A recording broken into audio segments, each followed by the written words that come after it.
Baik, bismillahirrahmanirrahim. Assalamualaikum warahmatullahi wabarakatuh. Selamat malam teman-teman semua. Bagaimana kabarnya malam hari ini?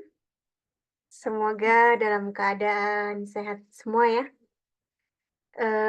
Alhamdulillahirobbilalamin, malam hari ini kita berkumpul di acara yang tentunya menarik dan kita tunggu-tunggu,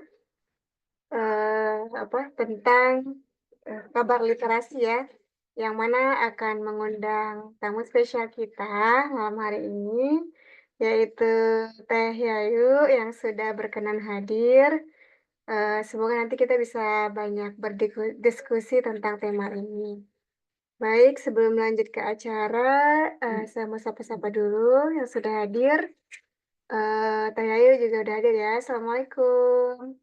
Ada Ibu Dian, Ibu ketua kita, ada Bunda Rina juga, ada Teh Teti juga, tadi udah ada Mbak Ega ya?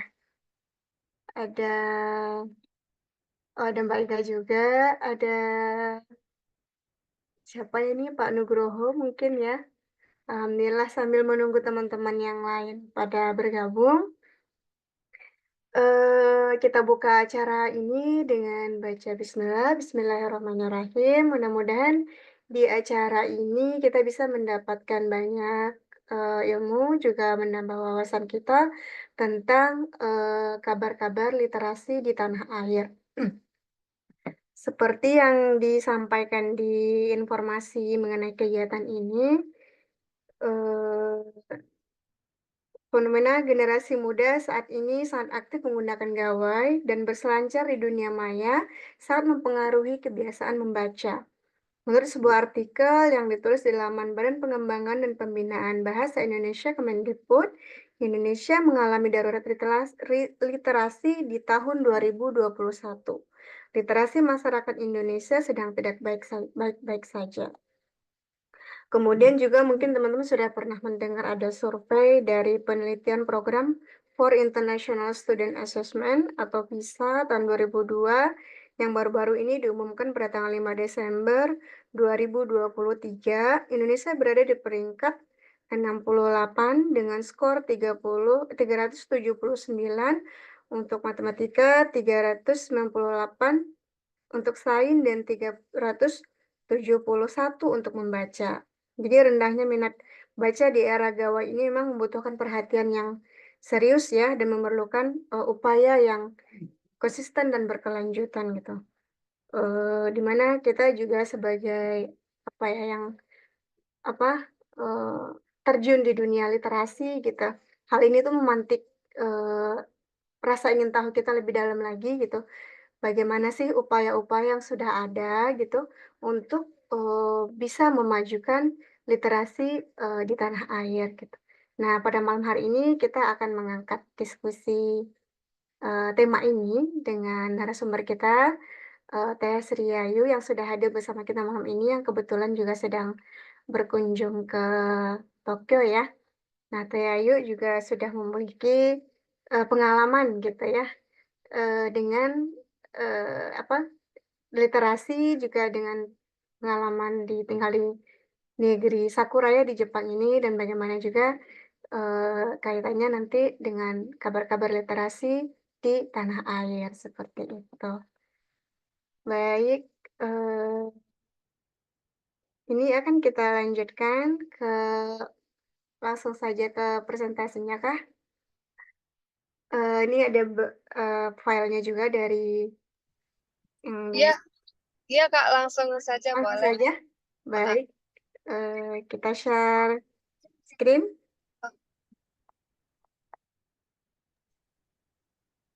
Baik. Atau saya kenalkan dulu ini Dea yuk. Oh Saya iya, boleh kenalkan boleh. dulu Tadi ya. baru sedikit, Sebentar ya. heeh, Heeh. biar, pemirsa kita malam hari ini tidak penasaran-penasaran, jadi tolong dikenalkan dengan lengkap ya, Bu Dian. Tadi ada Ya, sudah lama juga ya Teh Ayu di Jepang, 14 tahun, Masya Allah. Sudah banyak, apa, melihat bagaimana, Jepang gitu ya. Ya baik, mungkin sebentar saya take over ya, Kak Imar. Baik, Jadi ini nih, mohon maaf sebelumnya teman-teman, sahabat FLP Jepang semuanya.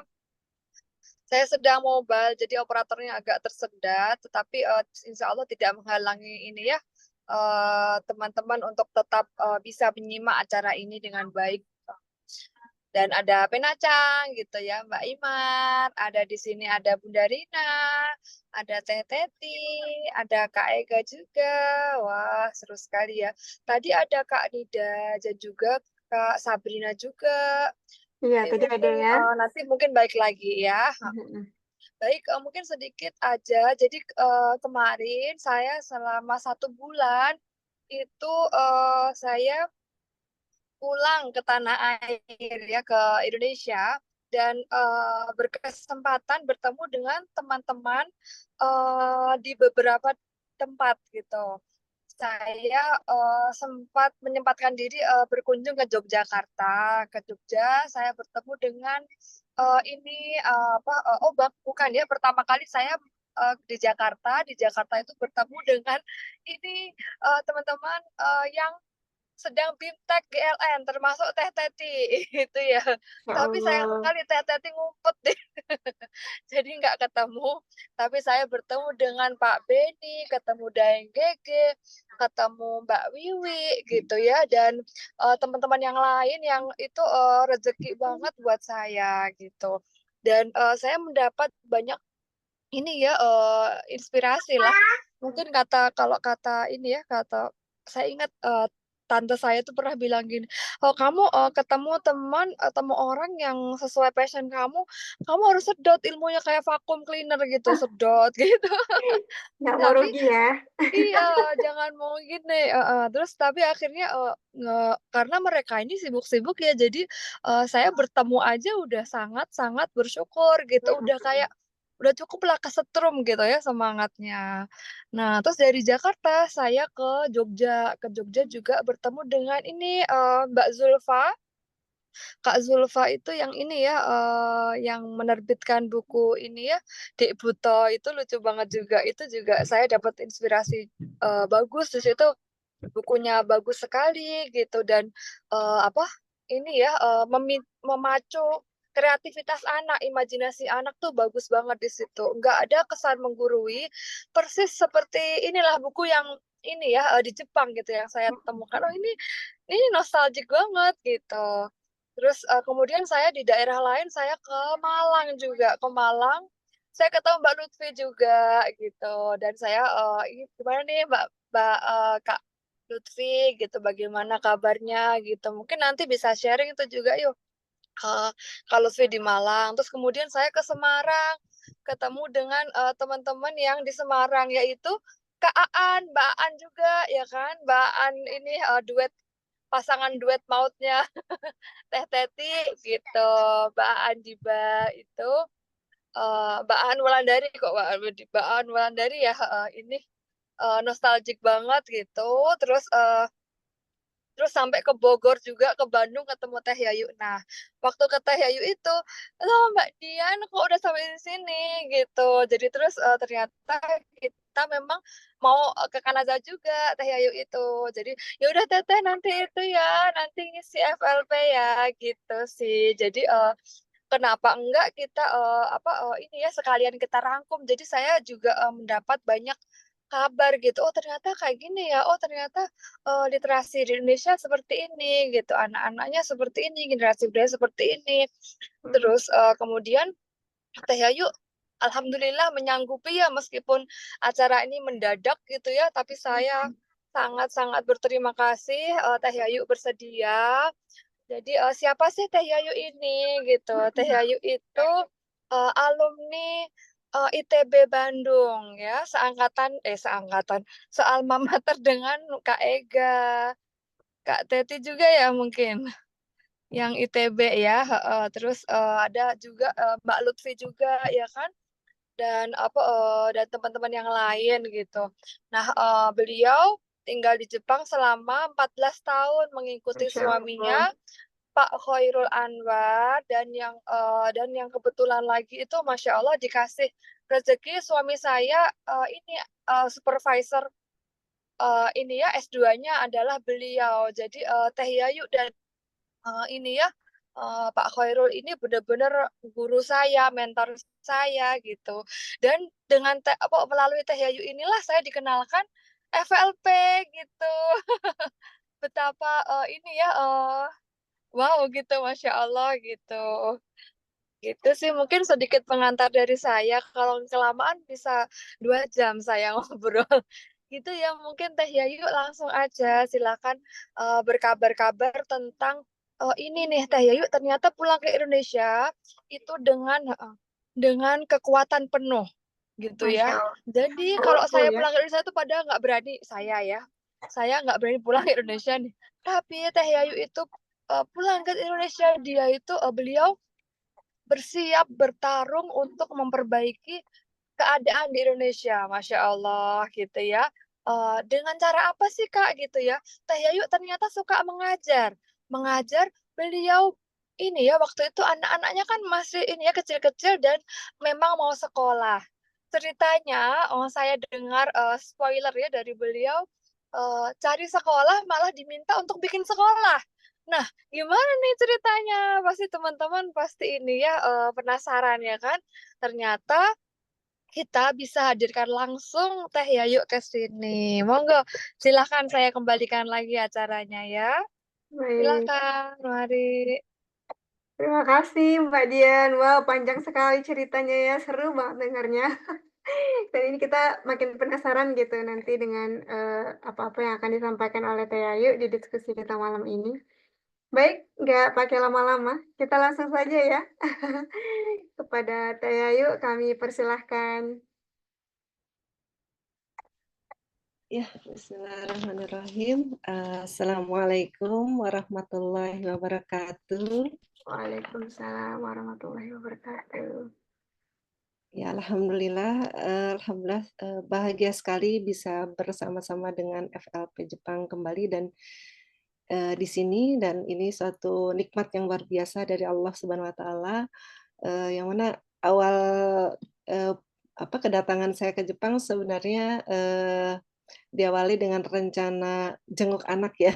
Alhamdulillah anak di mendapatkan beasiswa ke Jepang, kemarin berangkat bulan April, jadi ini dalam rangka, menengok dan alhamdulillah, semoga senantiasa barokah dan bertemu dengan masya Allah bertemu dengan teman-teman yang luar biasa, khususnya di FLP Jepang ini. Dan di sini juga sudah hadir para senpai-senpai saya. Di sini yang luar biasa, yang mungkin dari awal pendirian FLP Jepang sudah berkecimpung dan saya waktu itu hanya mengikuti saja gitu, jadi mengikuti yang sudah ada. Ya alhamdulillah, pernah mendapatkan kesempatan ya, diamanahi sebagai ketua FLP tahun berapa ya saya lupa waktu itu, bersama kalau Teh Teti sudah pulang ya, saat itu saya bersama dengan Bu Rina, ya ada Bunda juga, Bunda Rose juga masih menemani dari awal dan luar biasa karya-karya para senpai, saya, masih belajarlah sampai sekarang. Dan qadarullah alhamdulillah saya diberi kesempatan untuk kembali lagi ke Indonesia tahun 2016, datang 2002 dan kembali 2016 akhir. Dan betul tadi disampaikan oleh, Mbak Dian, jadi ketika di tahun 2018, ketika akan mencari sekolah ternyata ditawarin untuk mendirikan sekolah di daerah, Bandung Selatan. Ya cukup jauh ya dengan, Teh Teti ya, di Bandung Selatan dan terkenal dengan kemacetannya, jadi mungkin kita juga mobilitas, masih sekitar, ya kampus, ke rumah, ke sekolah, karena suami beraktivitas di Telkom University.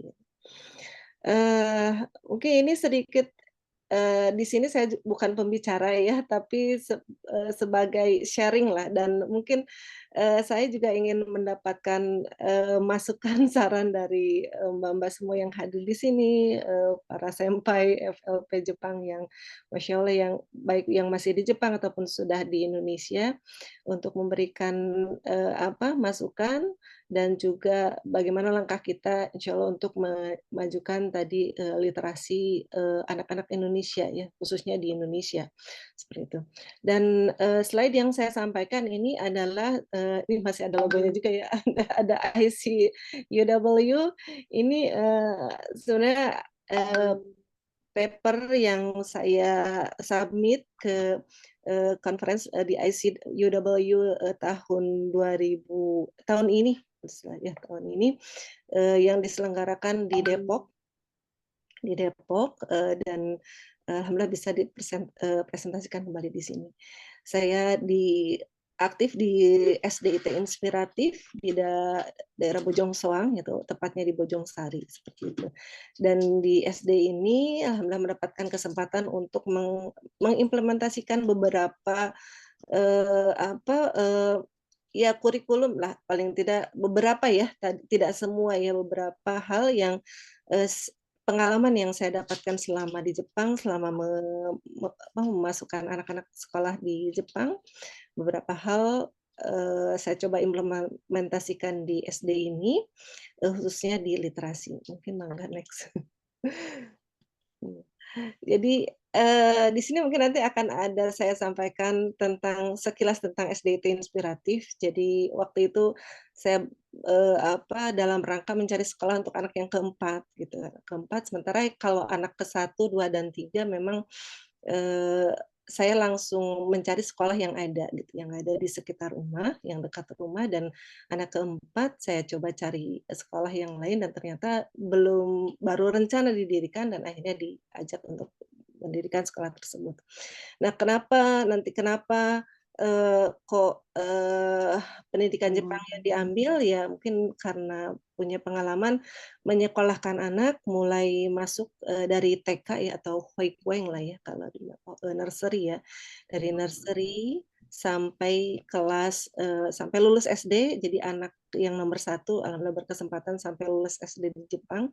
Jadi paling tidak sudah beberapa berinteraksi dengan sekolah dan selain menyekolahkan anak, beberapa kali juga saya diminta untuk mengajar sebagai freelance di SD Jepang gitu.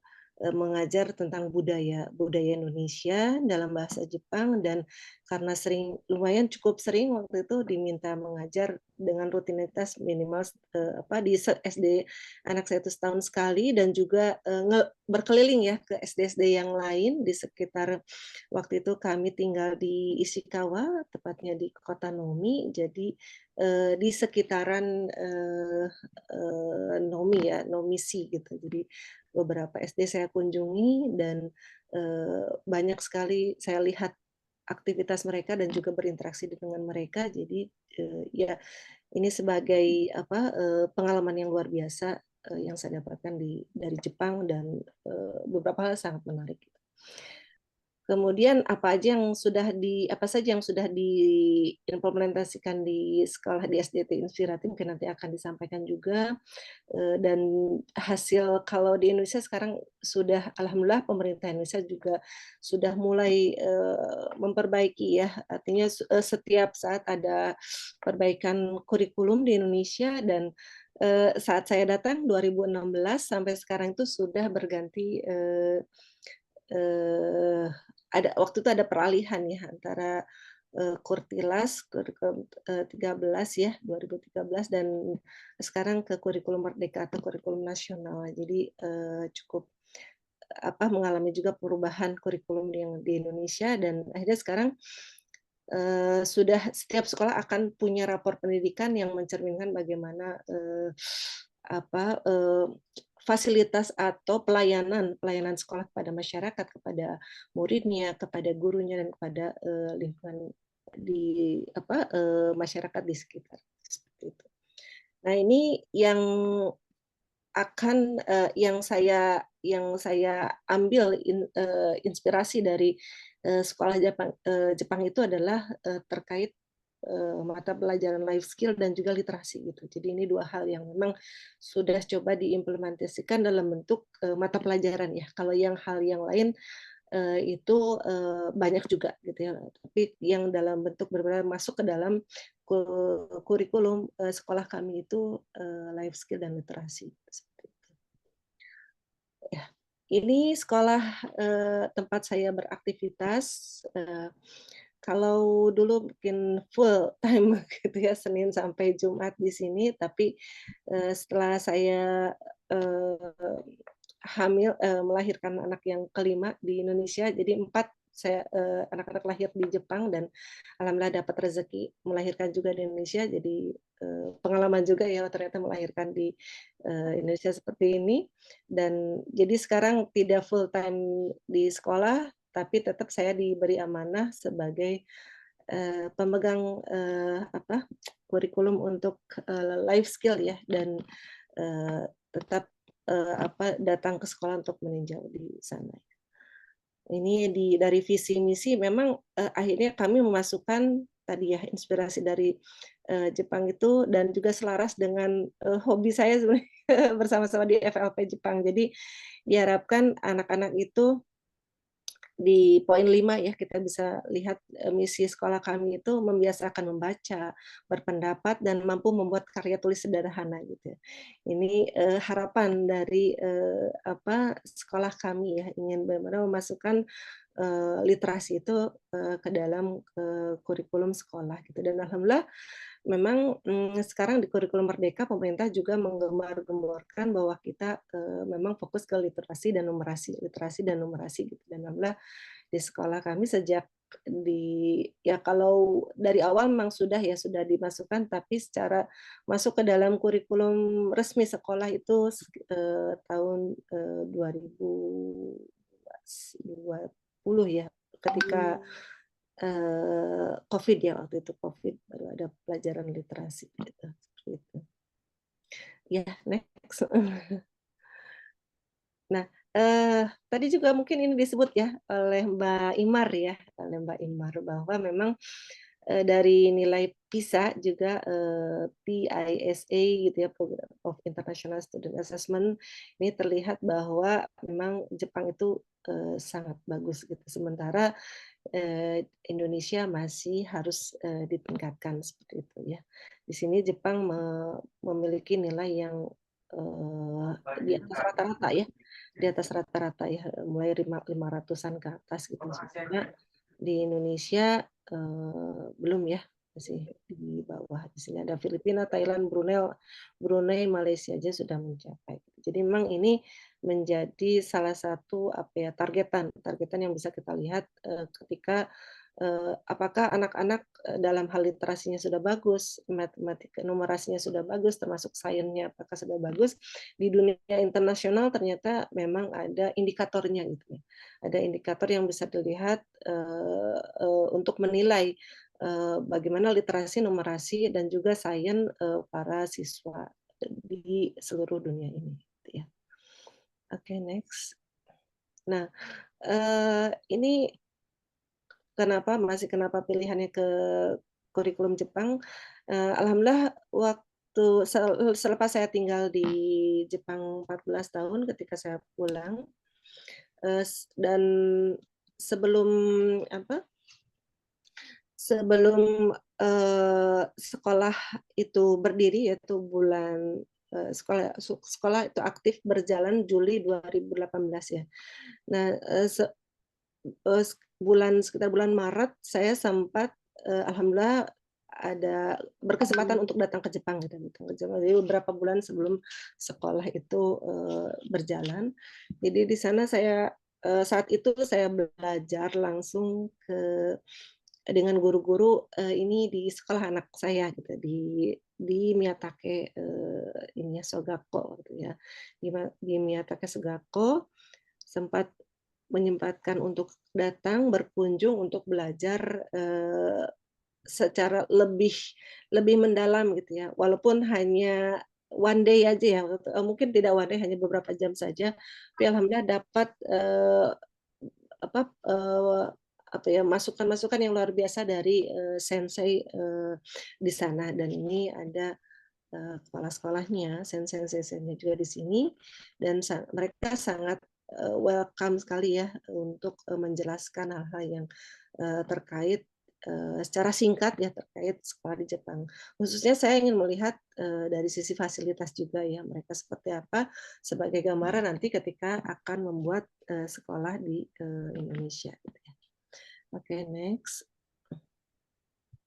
Nah, ini sekilas tentang kurikulum ini ya, kurikulum di Jepang ya, kurikulum di Jepang yang saya dapatkan dari Kementerian Pendidikan Jepang ya, dari sebuah paper bahwa di sini kita bisa melihat nilai apa jam pelajaran atau jam pelajaran reading itu luar biasa ya, banyak sekali ya, sampai kelas 1 tuh 306, kelas 2 315 jam pelajaran gitu ya.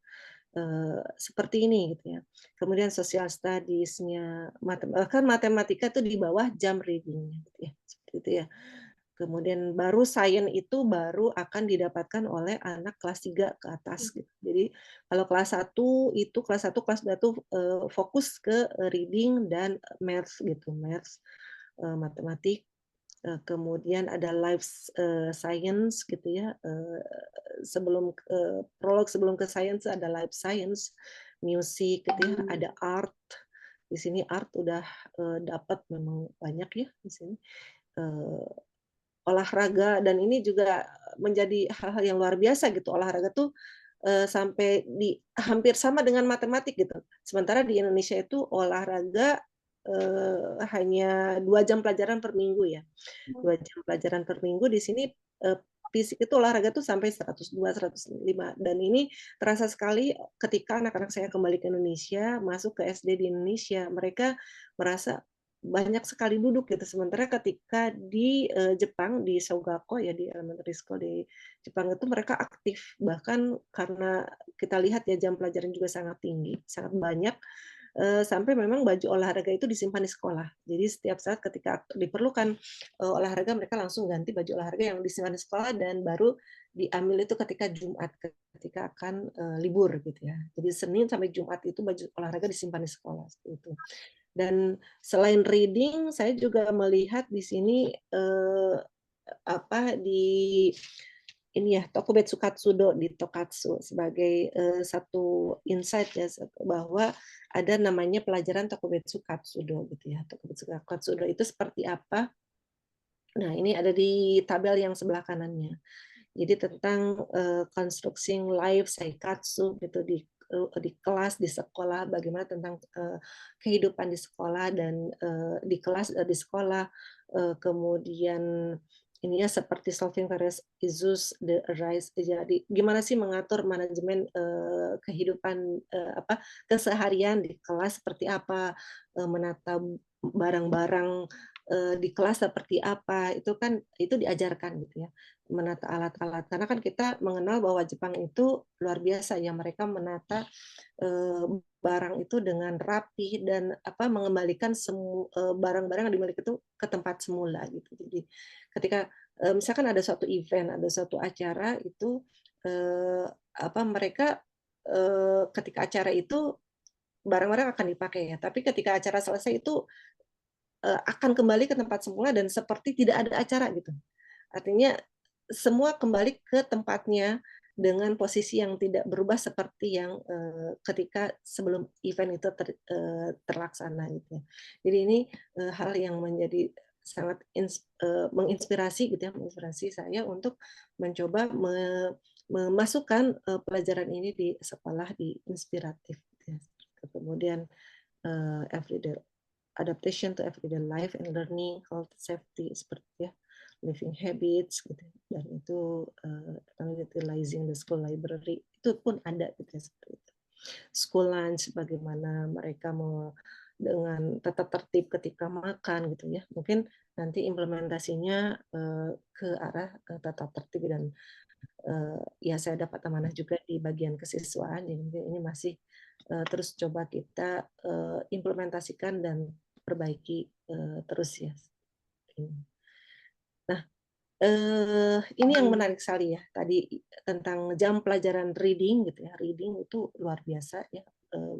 Bahkan sama, coba kita lihat matematika dengan bahasa Indonesia itu sama, jamnya di kelas 5 dan kelas 6 ya, 175 gitu. Jadi karena memang betapa pentingnya literasi, menanamkan literasi, pelajaran literasi khususnya ke SD gitu ya. Oke, next. Nah, ini hal-hal yang sudah kami implementasikan di sekolah kami ya.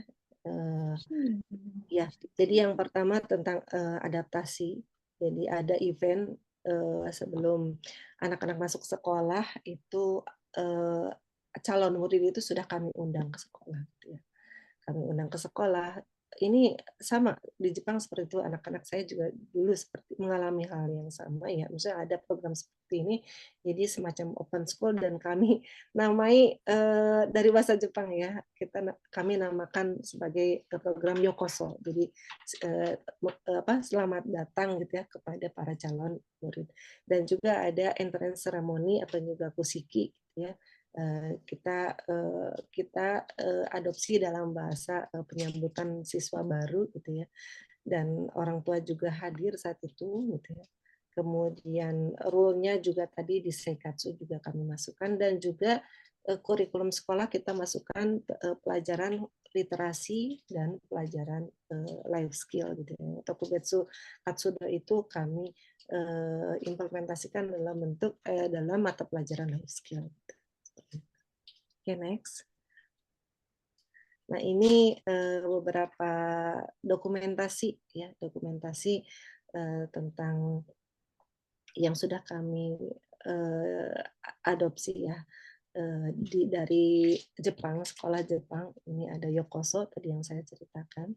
Jadi kita mengundang TK-TK di sekitar sekolah untuk datang ke sekolah, kita adakan event misalkan olahraga atau apa, dan orang tuanya pun kami fasilitasi dengan program parenting seperti itu. Jadi anak dan orang tua sudah mulai adaptasi dengan melihat-lihat sekolah kami gitu. Nah, kemudian di sini ada yang paling kanan ini gambaran ketika hari pertama sekolah. Hari pertama sekolah, ayah ibu yang murid baru datang dengan kami lakukan upacara resmi, dan juga kakak-kakak kelasnya menyambut gitu. Dan alhamdulillah ternyata efeknya luar biasa ya. Yang mana biasanya yang image di sekolah di Indonesia ya, itu seminggu pertama kan orang tuanya biasanya pada nungguin gitu ya, nungguin di sekolah, nungguin anaknya, anak yang baru. Alhamdulillah dengan ini, program ini, dan juga kami menghimbau ke orang tua agar tidak menunggu di sekolah ya, karena itu akan berefek ke psikologis ke anak dan juga ke guru ya. Itu alhamdulillah dengan program ini anak-anak jadi merasa nyaman bahwa aku tuh udah kenal sama kakak-kakak gitu ya. Terus aku diantar sama mama, sama papa, sama ayah, bunda ke sekolah gitu. Terus guru-guru menyambut. Jadi mereka merasa aku tuh nggak apa tiba-tiba Sama. disuruh ke sekolah, dan mereka merasa disambut seperti itu. Oke, next. Nah, ini ya yang tadi ya tentang literasinya gitu. Jadi literasi life skill itu sudah masuk ke dalam mata pelajaran di sekolah kami gitu ya. Nah, seperti apa sih mata pelajaran literasi yang kami sampaikan? Jadi yang kalau untuk kelas 1 kami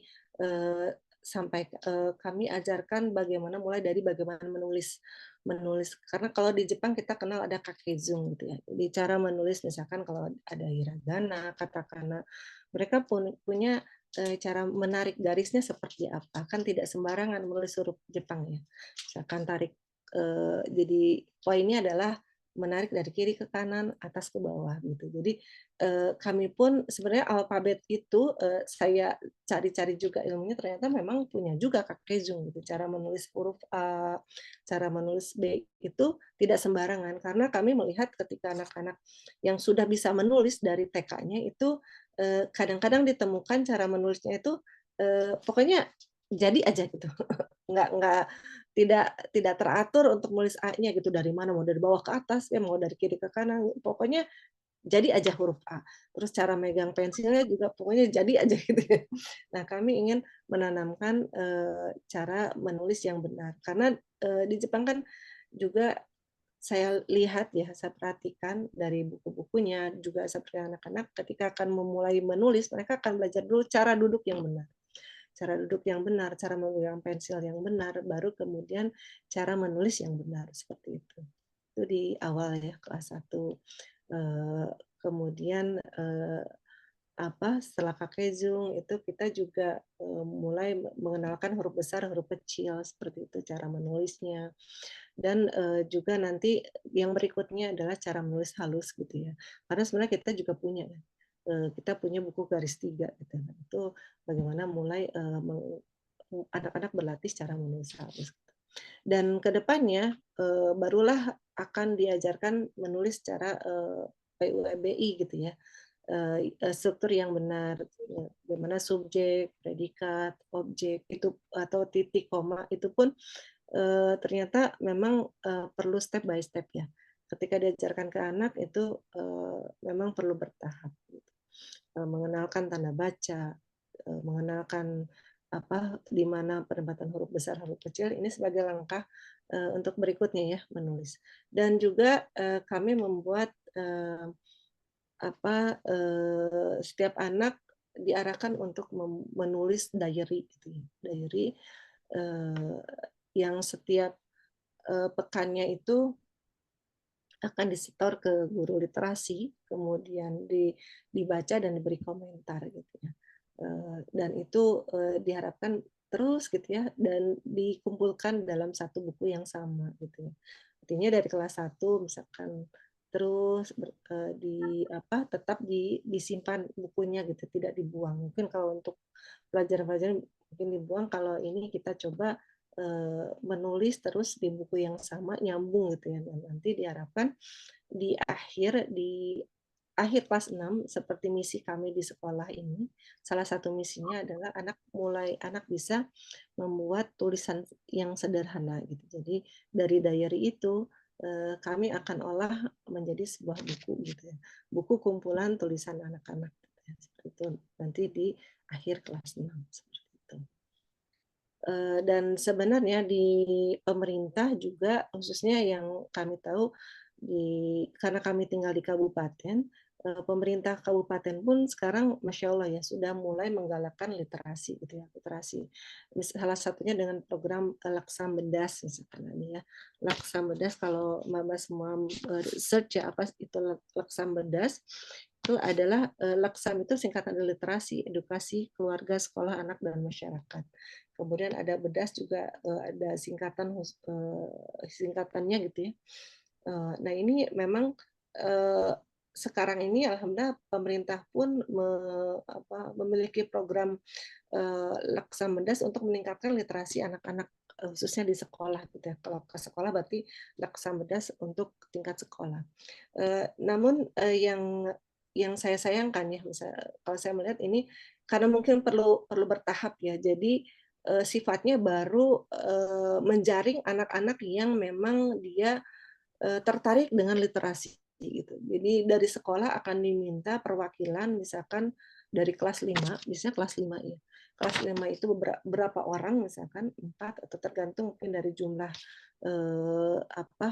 anak yang ada di sekolah tersebut, dan sifatnya seperti klub gitu. Jadi klub literasi di mana nanti anak tersebut memiliki tugas-tugas untuk membaca, mereview buku, kemudian menuliskan apa yang dia baca, kemudian nanti memvideokan buku yang sudah dia baca. Itu programnya bagus sekali. Hanya mungkin karena eh, apa murid di Indonesia itu sangat banyak, gitu ya. Jadi memang pemerintah baru meminta perwakilan dari setiap sekolah. Jadi belum mengarahkan program ini untuk seluruh anak. Nah, namun akhir-akhir ini yang sekarang ini ada program membaca bersama. Jadi sebelum pelajaran dimulai itu akan diberikan dari pemerintah khususnya yang kabupaten ya. Saya kurang tahu kalau di kota ya karena saya tinggal di kabupaten. Jadi arahannya dari kabupaten, pemerintah kabupaten. Jadi ada program saya lupa namanya. Ada program membaca sebelum pelajaran dimulai. Jadi anak-anak kalau implementasi di sekolah kami itu nanti di lorong anak-anak akan mengambil buku cerita yang disukai karena memang di setiap kelas pun harus ada pojok baca gitu. Di setiap kelas harus ada pojok baca, buku-buku nanti buku-buku tersebut diambil ya, dipilih oleh anak-anak untuk dibaca dan dikembalikan, dikasih waktu berapa menit gitu. Itu sudah berjalan kalau itu memang untuk semua.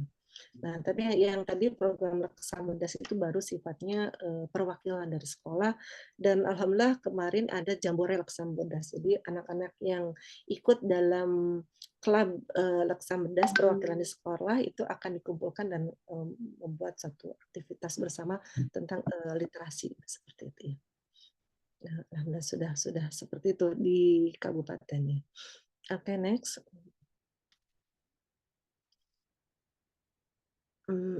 Kalau yang ini life skill ya, mungkin di luar kita ya FLP, tapi ini juga kami ketika mengadakan program life skill ini tetap ada ini ya, ada reportnya gitu, baik report oleh guru ataupun oleh anak-anak gitu. Jadi kami mengajarkan tentang life skill, bagaimana salah satunya bagaimana misalkan mencuci sepatu, mencuci kaos kaki seperti itu. Karena kami melihat bahwa pelajaran ini sepertinya sudah mulai hampir-hampir hilang gitu ya di dalam kurikulum sekolah gitu ya. Dan sekarang kami sangat ternyata bisa bersinergi. Artinya pemerintah saat ini sudah mengeluarkan kurikulum baru ya, kurikulum sejak tahun kemarin, tahun ajaran kemarin, yaitu kurikulum Merdeka dan sekarang namanya jadi kurikulum nasional dan ada yang istilahnya PL5 gitu ya. Project penguatan profil Pancasila, satu lagi ya. Nah, itu tapi itu sifatnya berupa project, artinya anak-anak diberikan project dari beberapa bidang banyak ya terkait nilai-nilai kepancasilaan, misalkan ada bidang keberlangsungan hidup, ya, ada macam-macam ya. Nanti kita bisa pilih atau misalkan ada wirausaha juga ada seperti itu. Nah nanti anak-anak memilih proyeknya dan membuat proyek bersama teman-temannya gitu, teman-teman dalam yang memilih proyek yang sama ataupun dibuat sama satu kelas. Sedangkan kalau kami di Inspiratif itu sudah memulai life skill itu sebelum pemerintah launching kurikulum Merdeka yang ada proyek P5 gitu ya. P5 dan implementasi di sekolah itu masuk ke dalam kurikulum ya ini belajar tentang life skill, bagaimana ini ada memanen padi gitu ya, bagaimana membuat nanti setelah panen padi kita ajarkan juga bagaimana membuat nasi dari padi itu. Kalau di sini kan manen padi dengan manual ya, jadi digunting kemudian apa istilahnya orang bahasa Sunda ya, saya lupa itu, terus kemudian kan jadi bulir-bulir pare gitu ya nanti, tapi belum sampai ke menggiling parenya sampai jadi beras ya karena keterbatasan waktu. Nanti kami skip yang masih di skip, mudah-mudahan tahun ini bisa baru ke bagaimana membuat nasi dari beras ini seperti itu. Ini ada ngagebot ya, ngagebot ya, ngarit ngagebot seperti itu. Dan juga hal lain mulai dari dalam ruang lingkup kehidupan mereka. Jadi nggak jauh dari apa yang mereka perlukan sehari-hari. Misalkan membereskan buku, memberi nama semua alat tulis seperti itu. Kemudian mulai dari bagaimana melipat baju, mencuci baju, itu untuk yang level yang kita ada fase A, fase B, fase C ya. Sekarang itu di kurikulum mereka fase A itu kelas 1, kelas 2 gitu ya. Mungkin yang di sekolah Bu Rina ya sudah ini ya, fase B kelas 3, kelas 4, fase C kelas 5, kelas 6 gitu. Itu ada tahapannya. Nanti kemudian bagaimana memasak masakan sederhana dan sebagainya. Dan ini kami juga minta untuk yang sudah besar misalkan itu membuat reportnya juga gitu. Jadi tetap literasi bisa masuk kemana saja, gitu. Termasuk ke life skill ini. Jadi nanti mereka membuat report. Misalnya kalau masak apa aja sih bahan yang diperlukan, terus bagaimana cara membuatnya gitu. Itu bersinergi dengan literasi juga. Itu mungkin next. Nah ini kalau literasi, nah ini literasi, ini ya perpustakaan, gitu ya, penyediaan perpustakaan, kemudian ini ada literasi digital. Alhamdulillah untuk yang kelas besar kita sudah masuk ke literasi digital. Kalau mungkin yang anak kelas 1 sampai kelas 3 masih menulis bukunya menulis cerita masih di buku tulisnya masing-masing, jadi belum tapi pelan-pelan ya, pelan-pelan mulai dikenalkan bagaimana menulis menggunakan komputer. Seperti itu. Ini ya kalau ini dari pemerintah yang tadi ya, proyek penguatan profil pelajar Pancasila. Ya. Dan ini kami di kontak personnya kalau misalkan diperlukan. Ya itu oke, hanya apa? Ya ini kalau ini rapot ya, rapot pendidikan dari sekolah kami. Alhamdulillah untuk literasi sudah masuk ke kategori baik. 90% siswa sudah mencapai kompetensi minimum. Kemudian numerasi juga baik, karakter juga baik. Dan ini peningkatan jumlah siswanya awalnya ketika saya bersama teman-teman mendirikan sekolah ini diawali dari 8 anak gitu ya. Sekarang tahun 2023 ada 193 murid dan tahun ini sudah mencapai 200 berapa ya? 200 lebih ya. Seperti itu. Ya mohon doanya, dan kami juga masih merintis perpustakaan ya.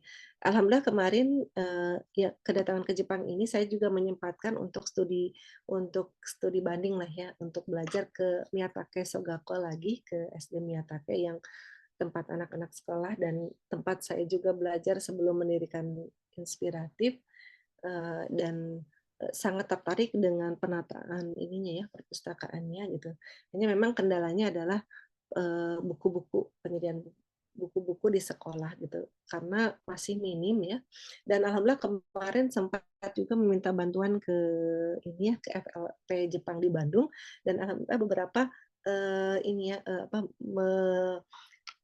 apa memberikan dengan sukarela buku-buku yang dimiliki gitu ya. Itu sangat terbantu, dan mudah-mudahan di sini kalau misalkan Bapak Ibu punya informasi ataupun dari FLP Jepang mungkin ada buku-buku yang akan bisa didonasikan untuk di sekolah kami, itu sangat senang sekali gitu kami bisa menerima dan menyediakan untuk anak-anak, karena memang buku-buku di Jepang itu Masya Allah sangat menarik ya, dan ini saya belajar banyak dari Teh Teti ya yang luar biasa membuat buku-buku untuk anak-anak Indonesia kita dibuat menarik mungkin supaya mereka tertarik untuk membaca gitu. Jadi tidak lagi kalah dengan buku-buku yang ada ini ya, yang di Jepang misalkan, ataupun bahkan lebih menarik lihat gadget gitu dibandingkan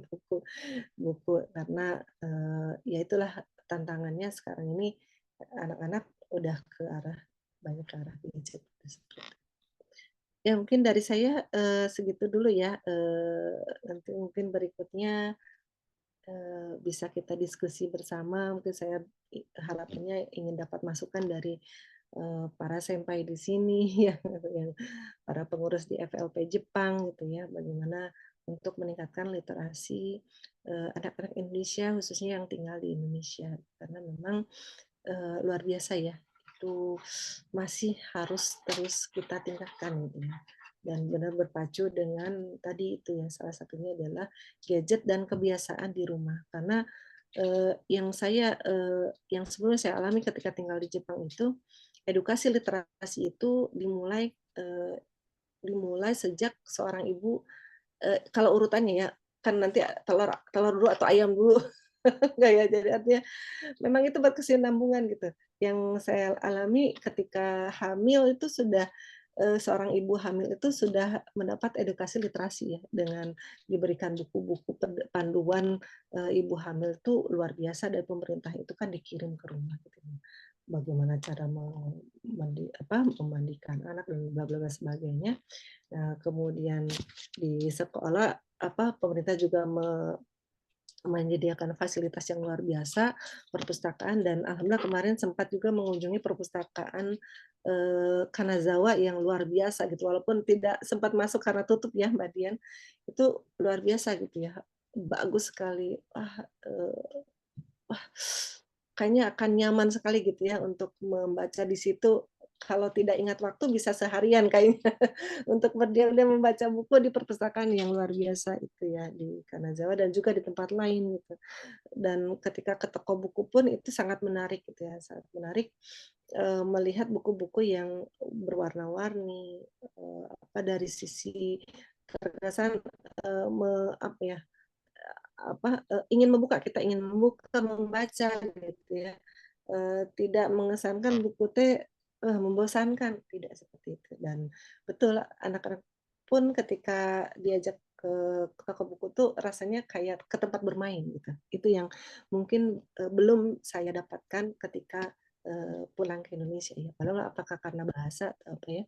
Dan juga di sekolah-sekolah bagaimana guru pun mengedukasi anak-anak untuk gemar membaca itu ya dengan pembawaan ketika membaca buku itu sangat menarik gitu walaupun anak-anak belum bisa baca akhirnya mereka bisa baca sendiri dari mendengarkan aja gitu dari mendengarkan gurunya membaca cerita itu mungkin dari saya mohon maaf kalau terlalu panjang. Terima kasih. Baik, Masya Allah. Terima Assalamualaikum. kasih banyak, Teh Ayu. Pemaparannya sangat lengkap dan sangat detail sekali ya, sampai kita tuh nggak berkedip gitu. Dibuka banyak sekali wawasan gitu yang kita dapatkan gitu dari pemaparan Teh Ayu tadi mengenai bagaimana Teh Ayu mengambil gitu ya inspirasi dari sekolah Jepang gitu, terutama terkait literasi ya, sehingga bisa diterapkan di sekolah SDIT inspiratif yang ada di Bandung. Aduh ya Allah, itu ternyata bisa apa ya membuat perubahan gitu ya Teh ya di apa anak-anak di lingkungan sekolah juga apa-apa yang sudah kita dapatkan, Teh Ayu dapatkan di Jepang itu bisa diterapkan gitu dan itu membuat perubahan yang signifikan gitu. Masya Allah gitu. Bagaimana kalau misalkan ini bisa diterapkan secara apa lebih luas lagi gitu kan. Mudah-mudahan ini bisa membawa perubahan yang banyak, terutama di bidang literasi di Indonesia. Nah, ini sudah apa sudah dipaparkan tadi sama Teh Ayu ya secara lengkap. Nah, saatnya kita berdiskusi gitu ya. Mungkin teman-teman sudah ada pertanyaan atau masih penasaran tentang literasi atau yang disampaikan Teh Ayu tadi, silakan langsung saja. Ada guru-guru kita juga di sini gitu ya. Ada para bunda-bunda yang anaknya sekolah dulunya di Jepang lalu pindah ke Indonesia. Mungkin ada yang menggelitik hati gitu, atau ada yang ingin ditanyakan gitu. Silakan disampaikan. Ada Bunda Rina juga tadi di sini ya, sebagai guru di Jepang juga. Ada Mbak Ega, Kak Lutfi juga yang mungkin anaknya udah sekolah di Jepang, lalu pindah ke Indonesia. Ya, bisa ditanyakan ya di kolom chat atau open mic. Ini ada yang bertanya. Boleh, Silahkan, Kak. ya, silahkan. eh oh ya, Bunda Rina mau bertanya, tapi ini ada Mbak Yustia dulu ya. Oh, silakan. Iya, iya, iya duluan. Santai, saya mah Siap, saya mah udah bahagia sudah. ngelihat Teh Ayu juga. Aku udah Rasa ringan kali ya, Bun. rasanya bisa ini melipur rindu. Tapi kalau udah Masya ketemu gitu, Allah. malah gimana? Rindunya malah makin bertambah. Ya silakan Masya yang Allah. ini dulu yang bertanya langsung Iya. dulu, saya nyantai. Baik, Silakan. silakan. Baik, Mbak Yustia, silakan. Ya, terima kasih banyak kesempatannya. Perkenalkan, saya Yusti Hapsari dari FLP Tegal ya, Forum Lingkar Pena Tegal. Terima kasih banyak nih sudah share informasi webinar ini untuk semua teman-teman FLP sedunia. Jadi saya bisa ngakses nih literasi yang eh, contoh di Jepang ya. Saya sedikit mau cerita, saya kan ngajar juga di ekskul literasi di SD Budi Mulia Tegal ya, Budi Mulia Muhammad Tegal. Dan eh, kebetulan kemarin seminggu yang lalu atau 2 minggu yang lalu kepala sekolah itu berkesempatan untuk datang ke Hiroshima. Jadi ada namanya program circular school gitu ya. Dan kebetulan saya kan karena saya mengampu ekskul literasi dan ada eh, apa namanya tema gitu, buku kumpulan tulisan anak-anak yang kaitannya dengan circular school gitu ya, yang bagaimana memilah sampah, kemudian kalau makan harus dihabiskan, kemudian intinya ada tulisan lah dari anak-anak gitu dikumpulkan, dan juga ada aktivitasnya juga, jadi buku aktivitas gitu ya, buku aktivitas circular school, dan udah dialih bahasakan ke bahasa Inggris. Kemarin udah dibawa ke kepala sekolahnya tuh ke Hiroshima. Nah, saya pengen tanya nih di sini sama pengalaman kakak narasumber ya, yang mengadopsi pendidikan di Jepang ya, literasi. Bagaimana sih, saya pengen belajar bagaimana orang-orang Jepang itu mendidik anak sekolah dasar bahkan di bawahnya itu untuk peduli lingkungan gitu ya, untuk memilah sampah gitu. Jadi budaya-budaya seperti itu loh, karena saya lihat di Indonesia tuh bener-bener parah banget. Jadi di mana-mana tuh sampah berserakan ya. Kayak kita tuh kayak nggak punya budaya atau adat gitu ya. Mobil mewah banyak di mana-mana, gedung bertingkat.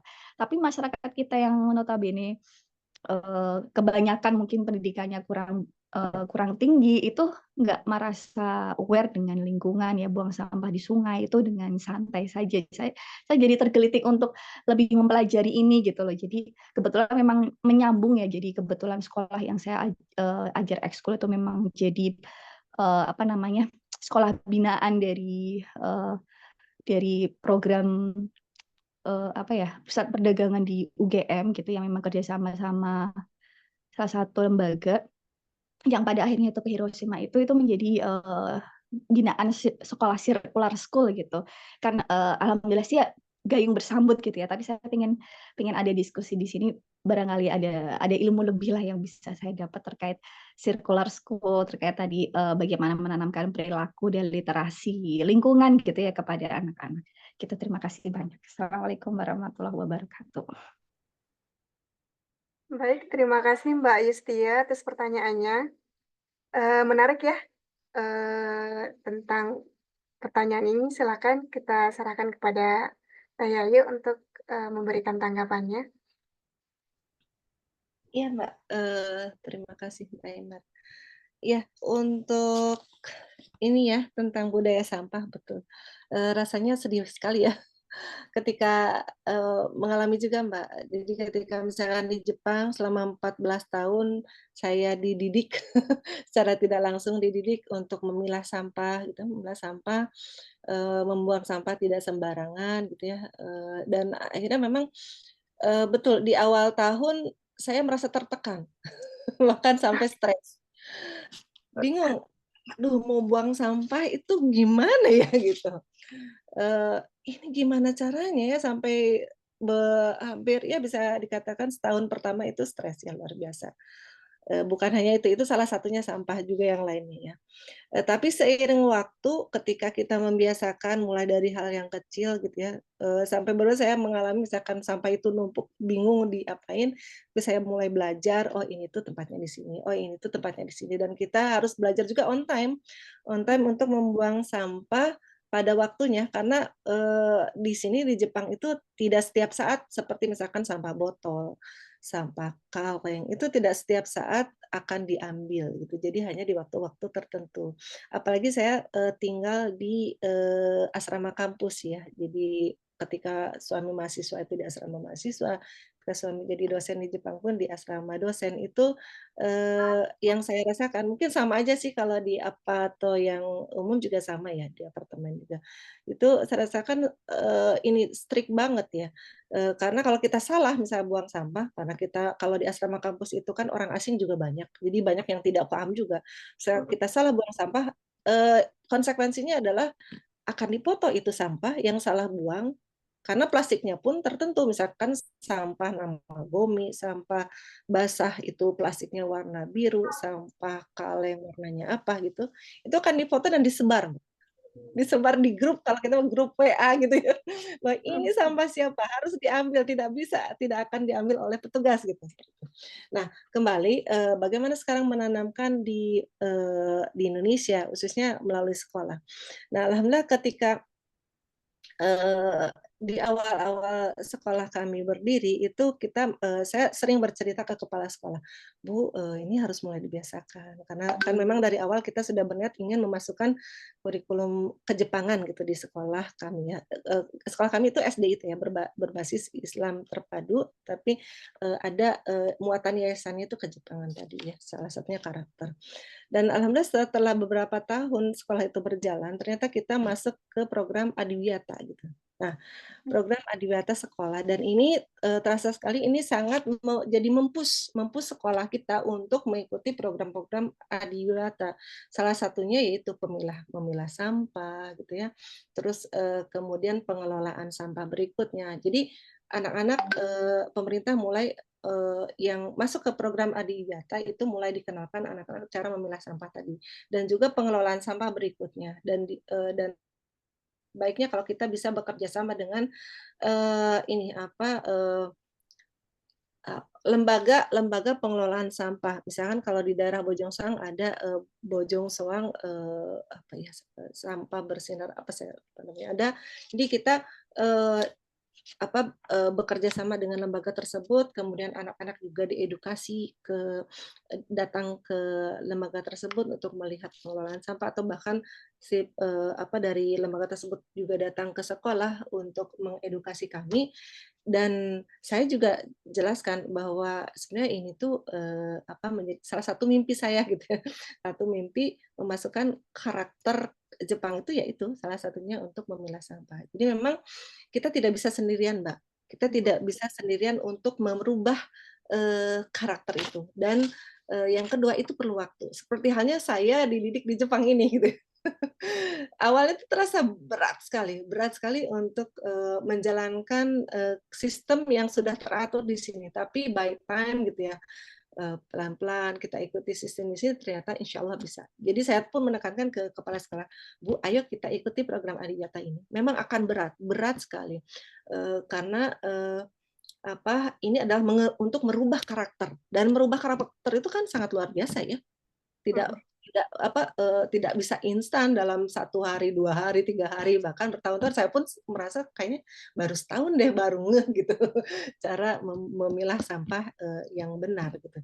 Jadi kita harus pelan-pelan terus dan berkoordinasi dengan semua pihak mulai dari gurunya, semuanya sejalan terutama kepala sekolah. Dan ini sebenarnya di sistem Indonesia juga yang tadi program Adiwiyata itu kan ada checklistnya, Mbak. Jadi checklist untuk orang-orang yang terlibat.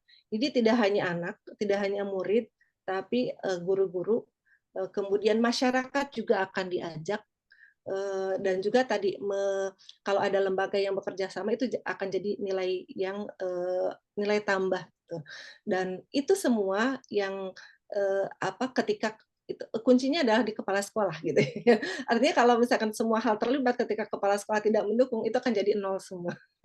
Seperti itu memang harus ada leader gitu di sekolah yang terus membina, membimbing kita di sekolah untuk menjalankan program Adiwiyata ini. Dan alhamdulillah sekolah kami sudah sekolah baru ya dengan 6 tahun ini sudah masuk kemarin sudah lolos tingkat kabupaten dan akan maju ke tingkat provinsi. Jadi mohon doanya mudah-mudahan bisa terlaksana dan memang itu perlu waktu dan satu lagi tujuan kita adalah merubah karakter yang ada di lingkungan minimal di lingkungan sekolah tersebut karena memang susah Mbak semua Karena biasanya kan anak-anak itu membawa karakter dari rumah ya, dari rumah. Ya, jadi memang semua harus sinkron, semua harus sama. Ketika di sekolah diajarkan memilah sampah, di rumah pun harus. Makanya memang program Adiwiyata ini tidak hanya pihak sekolah, pihak masyarakat pun harus dilibatkan. Gitu. Ya, mungkin by time ya, karena di Indonesia orangnya banyak banget. Luar biasa. Karakternya juga macam-macam gitu ya. Tapi at least kita pelan-pelan coba disampaikan di sekolah ke anak-anak, nah buang sampah itu harus pada tempatnya. Seperti itu juga para yang suka bersih-bersih di sekolah juga harus dipahamkan. Ya, insya Allah itu sih kuncinya. Coba ikut yang program Adiwiyata itu, insya Allah itu akan mampus kita ya, mampus kita. Tapi jangan sampai melenceng, karena beberapa sekolah yang saya perhatikan itu yang ikut program Adiwiyata tercapai sih, misalkan level sekolah, level kabupaten, level provinsi, bahkan level nasional, tapi sebenarnya yang utama adalah merubah karakter, bukan merubah sekolahnya jadi hijau aja gitu. Sampai misalkan mengeluarkan uang banyak untuk merubah ada taman bagus gitu di sekolah, tidak hanya itu sebenarnya. Tujuan utamanya itu merubah karakter gitu. Jadi kadang-kadang disalahpahami oleh sekolah. Jadi beberapa kali ketika saya ikut pelatihan juga, Bapak Ibu ini bukan misalnya harapan pemerintah itu sebenarnya bukan ke merubah sekolah jadi sekolah hijau gitu ya. Ada pohon, ada kebunnya, ada tamannya, tapi yang intinya adalah merubah karakter gitu. Itu sih yang kadang-kadang perlu diluruskan lagi, perlu diluruskan lagi. Semangat saya juga sama. Seperti itu. Iya, Masya Allah ya, ternyata tidak mudah ya Teh ya mengubah karakter itu. Dan itu pasti melibatkan banyak pihak dan juga butuh waktu gitu. Jadi, tapi tetap semangat, upaya-upaya kecil kita ini mungkin nanti suatu saat nanti akan membuahkan hasil. Gitu. Semoga bisa terjawab ya Mbak Yustia atas yang disampaikan Teh Yayu. Baik, tadi pertanyaan tambah lagi selanjutnya. boleh. Ini misalnya ada nggak buku-buku literasi yang ada di Jepang tuh, anak-anak di Jepang ada nggak yang terkait lingkungan gitu, ada nggak yang fokus ke situ kayak gitu? Kalau buku-buku banyak ya, misalnya buku cerita, mungkin nanti dari Bu Rina mungkin yang lebih up to date, atau Mbak Dian gitu, Teh Teti mungkin ya, literasinya banyak sekali. Yang jelas yang pernah saya lihat dari buku anak-anak ketika di Jepang itu banyak ya, misalnya banyak buku-buku yang menceritakan ke anak-anak tentang apa pentingnya menjaga lingkungan gitu, dan itu dibuatnya dalam bentuk yang menarik memang, dalam bentuk komik gitu ya, dalam cerita gitu, dalam bentuk bahkan dalam bentuk misalnya khusus sains, dan di sekolah pun memang diajarkan. Jadi di sekolah betul kayak yang ini ya Mbak Ega diceritakan bahwa di sekolah pun jadi tempat penampung, ada TPS gitu. Saya ingat dulu anak-anak itu disarankan untuk membawa tutup botol gitu ya, tutup botol gitu. Itu pun dikumpulin gitu, tutup botolnya aja gitu. Kalau botolnya kan kita udah biasa ada pengumpulan sampah botolnya gitu ya. Nah, ini anak-anak supaya tidak merepotkan mungkin ya, anak-anak itu tutup botol aja, tutup botol dikumpulin ke sekolah, kan ringan membawanya, itu bisa diproses gitu untuk menjadi apa gitu ya. Kalau di Jepang mah luar biasa. Seperti itu ada. Iya, jadi tadi pendukungnya juga ya, salah satunya buku-buku ya Teh ya, pasti banyak sekali buku-buku yang bisa dipakai, dimanfaatkan untuk mendukung terciptanya kelestarian lingkungan ya di Jepang ini gitu. Eh, Semoga bisa eh, terjawab ya Mbak Yustia. Baik, tadi ada pertanyaan selanjutnya dari Bunda Rina. Halo Bun, apakah masih di sana?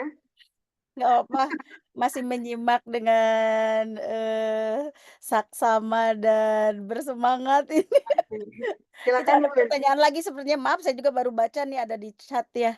Ada pertanyaan lagi, kelihatan nggak apa-apa Kak.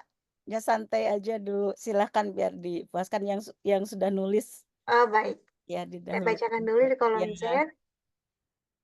Dari Kak Lutfi, Teh Yayu, buku yang ingin diterima di bukan, ada lagi salah satu di atas ya. Nih. Apa ada tips Teh Yayu untuk membantu anak kita juga suka baca di Indonesia? Karena sebelumnya di Jepang rasanya banyak buku menarik menurut mereka, tapi mungkin karena keterbatasan bahasa Indonesia, jadi belum bisa tertarik lagi dengan buku-buku literatur anak di Indonesia. Ini pertanyaan dari Kak Lutfi. Ya, terima kasih pertanyaannya Kak Lutfi ya. Ya, ini persis saya alami juga Kak Lutfi.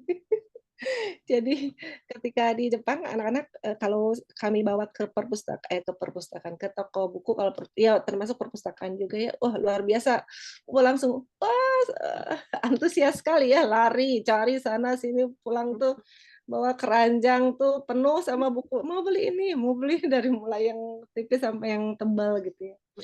Tapi sedih sekali ketika pas pulang ke Indonesia karena mungkin usianya juga sudah cukup besar ya, Ibu Rina.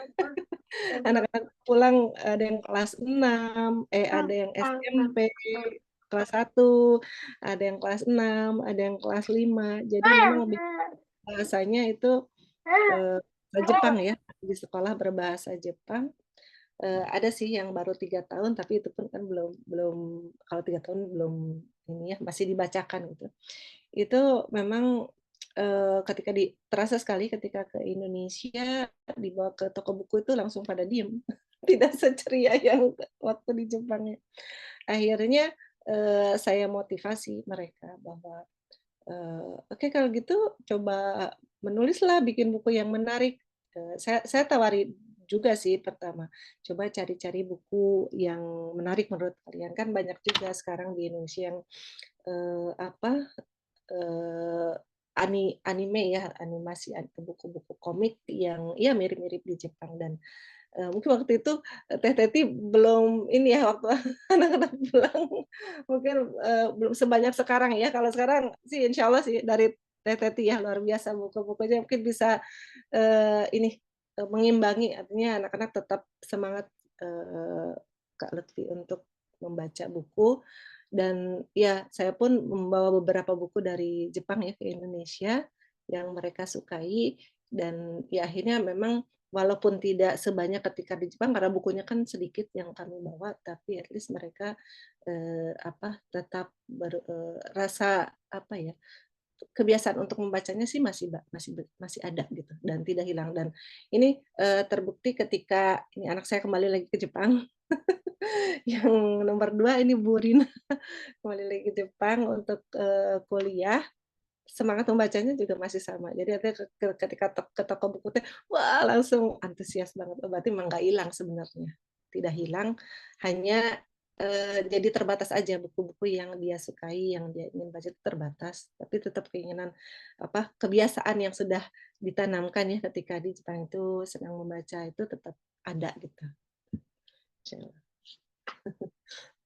Ya. Ya, apa namanya, memang buku-buku Jepang tuh sangat menarik ya, kita aja tuh senang bacanya gitu Teh.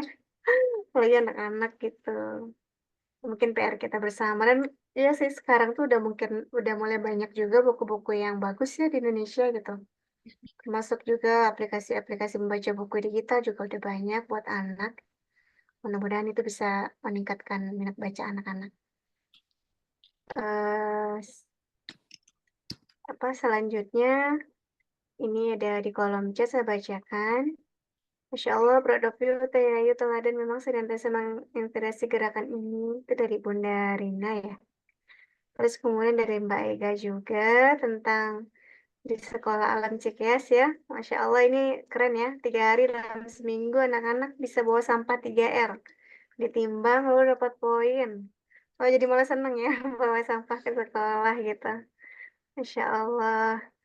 Terus ini tadi ke tentang Adiwiyata ya. Saya juga baru baca gitu tentang sekolah Green Green School ya. Ternyata ini program dari Kementerian Lingkungan Hidup untuk mendorong terciptanya pengetahuan dan kesadaran warga sekolah dalam upaya pelestarian lingkungan hidup. Wah, keren-keren nih programnya sebenarnya. Nggak kurang ya, maksudnya tuh tinggal apanya ya, biar ini tuh bisa terlaksana gitu dengan maksimal. Baik, mana lagi? Oh iya, dilombakan. Ini ada lagi dari Kak Lutfi ya, tadi mungkin ini nyambung sama yang tadi sampaikan bahwa di purpose-nya SDIT menerima buku ya, kalau nggak salah. Ini dari Kak Lutfi, buku yang diterima di SDIT Inspirasi apakah bisa bahasa Jepang? Apa saya ada buku bilingual iya, jadi Kak Lutfi kemarin membuat buku ya, bilingual gitu, bahasa Jepang dan bahasa Inggris, picture book. Mungkin nanti bisa, apa, disumbangkan ke sana ya Kak Lutfi ya. Bukunya bagus Masya Allah, menginspirasi. Baik, ada lagi, sepertinya sudah dibacakan semua di kolom chat. Silakan Bun, kalau ingin menyambungkan pertanyaannya Iya, lagi. alhamdulillah. Masya Allah. Tenang, sabar menanti dan senang juga mendapat kabar tadi dari dan pertanyaan-pertanyaan bagus dari Kak Yustia, Kak Ega, Kak Lutfi ya, respon-respon yang begitu positif. Keren ya. Sesungguhnya memang saya menyampaikan kekaguman dulu bahwa yang hebatnya dari seorang ketua FLP kita di tahun di tahun awal-awal 2000-an ini gitu, sudah mendirikan sekolah. Wah, Ya applause dulu Allah, dong. ini keren banget ya, ya Itu Allah. selalu menginspirasi, Heeh, heeh. Mada selalu ini ke anak-anak ya. Jadi memang tapi satu yang kita nggak usah berkecil hati dan, apa namanya, tetap optimis bahwa alhamdulillah bagaimanapun sekolah di Indonesia maupun di Jepang itu ada masing-masing punya kelebihan dan, kekurangannya masing-masing gitu, pasti ya itu ya. Jadi saya yang, dari sejak zaman di taman siswa lah dulu begitu tahunya, pendidikan Indonesia itu demikian sebenarnya teorinya tuh udah keren-keren loh. Betul. Waktu, saya kebetulan orang taman siswa, wong taman siswa zaman dulu tuh. Jadi ajaran Ki Hajar Dewantara itu dulu, ada namanya Wiyata Mandala dan lain sebagainya yang sekarang dipakai sampai Tuturi Handayani ya, yang kita pakai jadi, slogan pendidikan kita. Itu memang tinggi sekali falsafah, pendidikan juga. Dan alhamdulillahnya Allah tempatkan di Jepang ini yang begitu juga saya mencintai, ya Allah terima kasih di dunia ini mungkin ya saya bahagia tuh antara, Mekah, Madinah, Indonesia, dan Jepang. Kayak saya pergi ke Eropa gitu ya jalan, terus ke ini tapi hati, terpaut itu di antara Bandungnya ada kumanya ada orang Bandungnya, antara di Indonesia dan di Jepang juga ya pastilah kalau kita pergi ibadah mah ya, tempat yang indah itu ya di Makkah, Madinah, Jepang, Indonesia itu bersyukur. Jadi salah satunya karena kita orang Indonesia kita bersyukur sekali ya Allah alhamdulillah nikmat kita, eee, mendapat negeri bagaikan sepotong surga ya. Nah, tadi juga berkaitan sepotong surga, tapi ini, gimana nih nggak bisa mengelola sampahnya. Memang sih tentang sampah mah ya, pendidikan yang tidak bisa instan, bahkan Jepang sendiri kan sesungguhnya kami, mendapat informasi juga bahwa Jepang itu melalui sejarah panjang untuk bisa, ada pengelolaan sampah seperti sekarang itu, dari zaman Meiji mungkin, dari zaman Meiji aja udah ada ya Kementerian Lingkungan Hidup di Jepangnya juga melalui fase atau tahapan-tahapan yang, spesial. Kalau nggak salah ada bukunya, kita searching nggak ya, Pak mana, oh ini Pak Sri Wahyono nih, ada buku yang coba ya saya ini, nggak apa-apa ya ini mah sharing ya. Teteh punten Nggak teh ya apa-apa itu, Bun. pendiri iya dan ibu ketua juga rekan-rekan semua mungkin nanti bisa di ini ada catatan bagaimana sejarah dan kondisi, penanganan sampah terkini di Jepang gitu. Jadi ada diterbitkan pada tahun 2016 oleh Kementerian Lingkungan Hidup tuh. Jadi ada 3 fase katanya, fase pertama kesehatan publik, kemudian perlindungan lingkungan, dan pembentukan masyarakat berwawasan bahan daur ulang dan lain sebagainya. Jadi memang tidak bisa hanya, itu diharapkan dari sebuah institusi, sekolah gitu ya, karena memang masyarakatnya yang jadi ilmu di sekolah, yang didapatkan di sekolah itu sama dengan yang diterapkan di masyarakat, sama dengan apa yang disampaikan oleh orang tua. Jadi si anak nggak bingung, jadi si anak tuh nggak bingung kenapa, kalau itu mah cuman di sekolah aja berlakunya gitu. Begitu di rumah, ibu bapaknya atau kakak, buang sampahnya sembarangan misalnya. Nah, yang begitu tuh tidak bisa jadi kita memang punya tugas ekstranya sambil mengedukasi masyarakat ya, sebisa mungkin begitu ya. Entahlah misalnya lewat, media sosial kita dan lain sebagainya. Tapi memang nih saya juga idenya tuh udah banyak, ada mau green lain sebagainya lah, mau pendauran ulang sampah dan lain sebagainya, mau bikin media sosialnya. Tapi ya kok kepentok waktunya untuk bikin medianya itu ternyata sekarang, ah, kerja juga bagaikan kuda gitu. Di pulang ke sekolah nyampe ke rumah baru juga mau buka ini WhatsApp grup, sekolah anak juga, ya anak-anak kan wali kelas nih, kebetulan saya wali kelasnya, kembali lagi menjadi wali kelas 1 SD. Sudah 10 tahun menjadi wali kelas 1 SD, naik akhirnya menjadi wali kelas 2 SD, tepat 10 tahun kemudian, sekarang balik lagi ya, turun kelas. Enggak deh. Jadi memegang kelas 1 SD kembali karena ternyata yang dibutuhkan awal penulisan itu. Jadi untuk di kelas 1 memang saya sih, ya emang, gemesan jadi harus nulis, tapi bagus juga itu mendapat ilmu itunya dari buku-buku Indonesia. Jadi pertama kali menulis "dor" gitu kan seneng ya, terus pegang pensil karena memang ada nih, ini kebetulan ada OHASI, ada yang megang pensil masih begini kan kalau ini. Jadi harus dor dulu, cara duduk, cara, melihat tulisan atau nggak boleh sambil tiduran dan lain sebagainya, harus duduk tegak dan lain sebagainya. Alhamdulillah sudah ada di buku-buku panduan kita, baik itu di kurikulum sebelumnya atau kurikulum 2013 dan sekarang ini yang terbaru, kurikulum Merdeka Belajar ya. Baru juga kita akan nih sampai nih kan karena kebetulan saya kan mengajarnya alhamdulillahnya tuh jadi mengajar di Sekolah Republik Indonesia Tokyo di sini tuh kan pakai kurikulumnya kurikulum Indonesia, tapi kita melihat jadi di-combine ya dengan, dengan banyak mitra-mitra sekolah di public school di sini. Jadi kita juga bisa, kolaborasikan gitu ya, yang mana yang bisa kita ambil. Tapi alhamdulillah sesungguhnya teorinya sih pendidikan kita itu, lengkap, tapi malah lengkap banget gitu kan. Malah banyak, saking banyaknya mungkin jadinya itu ya. Jadinya sekarang udah berubah lagi, kurikulumnya. Sekarang kan yang ditekankan ke karakter ya, terutama, profil pelajar Pancasila itu. Jadi, buku-buku juga banyak oh iya, sebelum lupa. Jadi, eee, Teh Teh ya, Teh Yayu, kalau buku-buku yang diperlukan oleh, sekolah inspiratif itu, buku ini sebenarnya gini, di Sekolah Republik Indonesia Tokyo itu ada perpustakaan, baru mendapat, sumbangan juga dari, Bank Indonesia ya, ada perpustakaannya dipercantik gitu. Tapi memang kita kapasitas untuk menyimpan bukunya itu, ya kan di sini kecil gitu ya, hanya 1 ruangan gitu.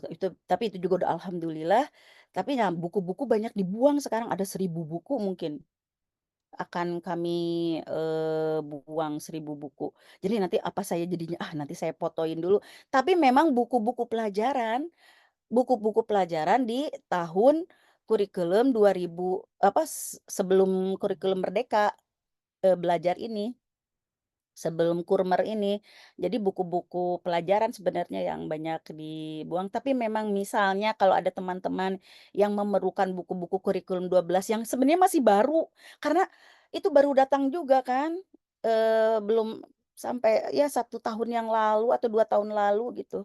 Karena kan peralihan ya, itu bukunya masih ada yang baru, aduh sayang banget ya satu itu udah mau dibuang, tapi ya emang sekarang mengacunya kalau ke buku yang baru gitu ya, yang itu ya terpaksa sih nggak ada tempat lagi di, perpustakaan kami gitu. Jadinya memang ada beberapa, ratus buku yang akan dibuang gitu. Kalau misalnya bisa dimanfaatkan, misalnya teman-teman nih yang di Jepang, sekolah di public school di sekolah Jepang, ingin tahu buku-buku kurikulum, yang 2013 apa ya, Kurtilas ya, 2012 Kurtila 2000 jadi jadi silakan, nanti saya foto, kontak aja barangkali nanti kita bisa, apa, kontak secara japri ya gitu. Nah, Teh Yayu juga nanti kira-kira buku apa saja yang diperlukan gitu? Apakah masih perlu buku-buku zaman Kurtilas? Nah, di kita sendiri sekarang menggunakan buku itu, bukunya digital, buku elektronik. Jadi buku yang keluaran, Kemendikbud yang apa namanya, itu SIB ya, itu. Jadi menggunakan buku itu, nanti linknya saya share di sini ya, eee, nanti di chat ya. Jadinya menggunakan buku itu. Terus apalagi ya, itu tentang buku, terus tentang sampah. Oh ya, tentang ini sekolah juga nih tertarik. Jadi sekarang alhamdulillah mendengar, sudah ratusan siswa bahagia, bangga ya. Kemudian, sekolahnya itu jenjangnya jenjang apa saja, kemudian apakah ada, rencana ke jenjang selanjutnya, itu pertanyaannya. Terus apakah bisa berkolaborasi kita di sini untuk selanjutnya? Ya, demikian barangkali Mbak Imar, Teh Yayu. Nanti kita sambung lagi setelah menjawab dulu pertanyaan-pertanyaan yang bertubi-tubi dari saya. Silakan. Masya Allah. Dari Nata kalau ngomong tuh selalu bikin kita jadi semangat dan Iya. terpana-pana gitu loh. Kalau dengar Hai. nanya. Masya Allah. Iya sih. Apa? Silakan. Mungkin langsung saja dijawab. Saya Yayu. Eh, Pas itu yang ditanyakan oleh Bunda Rina. Siap. Oke, terima kasih Bu Rina untuk Sami-sami sayang. informasinya dan juga tawarannya, Masya Allah luar biasa. Ya, untuk buku-buku kalau di sekolah kami ya seperti itu Bu Rina. Jadi anak-anak membeli buku ya, buku paketnya itu jadi membeli. Dan kalau kemarin betul kita pakai Kurtilas, jadi masih tematik bukunya. Sekarang itu udah kurmer ya, kurikulum nasional sih sekarang namanya, jadi kurikulum nasional. Ini memang masih dibebankan ke setiap anak. Jadi anak itu membeli buku dari penerbit, tapi kita kolektif gitu seperti itu. Jadi untuk buku pegangannya di sekolah. Kemudian yang kurang itu memang di buku-buku cerita gitu Bu Rina. Karena perpustakaannya juga masih sedikit kondisi bukunya, terus kita juga harus arahan dari pemerintah juga kita harus punya pojok baca di setiap kelas. Jadi mirip seperti saya perhatikan ya, memang di sekolah Jepang kan seperti itu ya, ada ruangan perpustakaan sekolah, tapi di kelas pun ada disediakan pojok baca gitu. Jadi buku-buku yang memang beragam ya, mulai buku penunjang lah untuk pelajaran yang menarik ada juga di kelas gitu. Nah, untuk kondisi sekolah sebenarnya kalau di kami ada di bawah Yayasan Cinta untuk Negeri, Bu.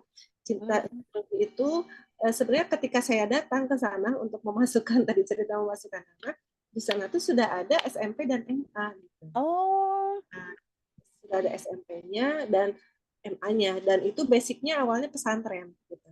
Basic. Tapi kemudian ada rencana untuk mendirikan SD. Jadi saya diajak untuk membuat bersama-sama. Waktu itu ada 3 orang, salah satunya saya buat SD. Jadi SMP MA itu sudah ada, sudah ada. Jadi lingkungannya memang kita bergabung dalam satu kawasan gitu, SMP dan MA.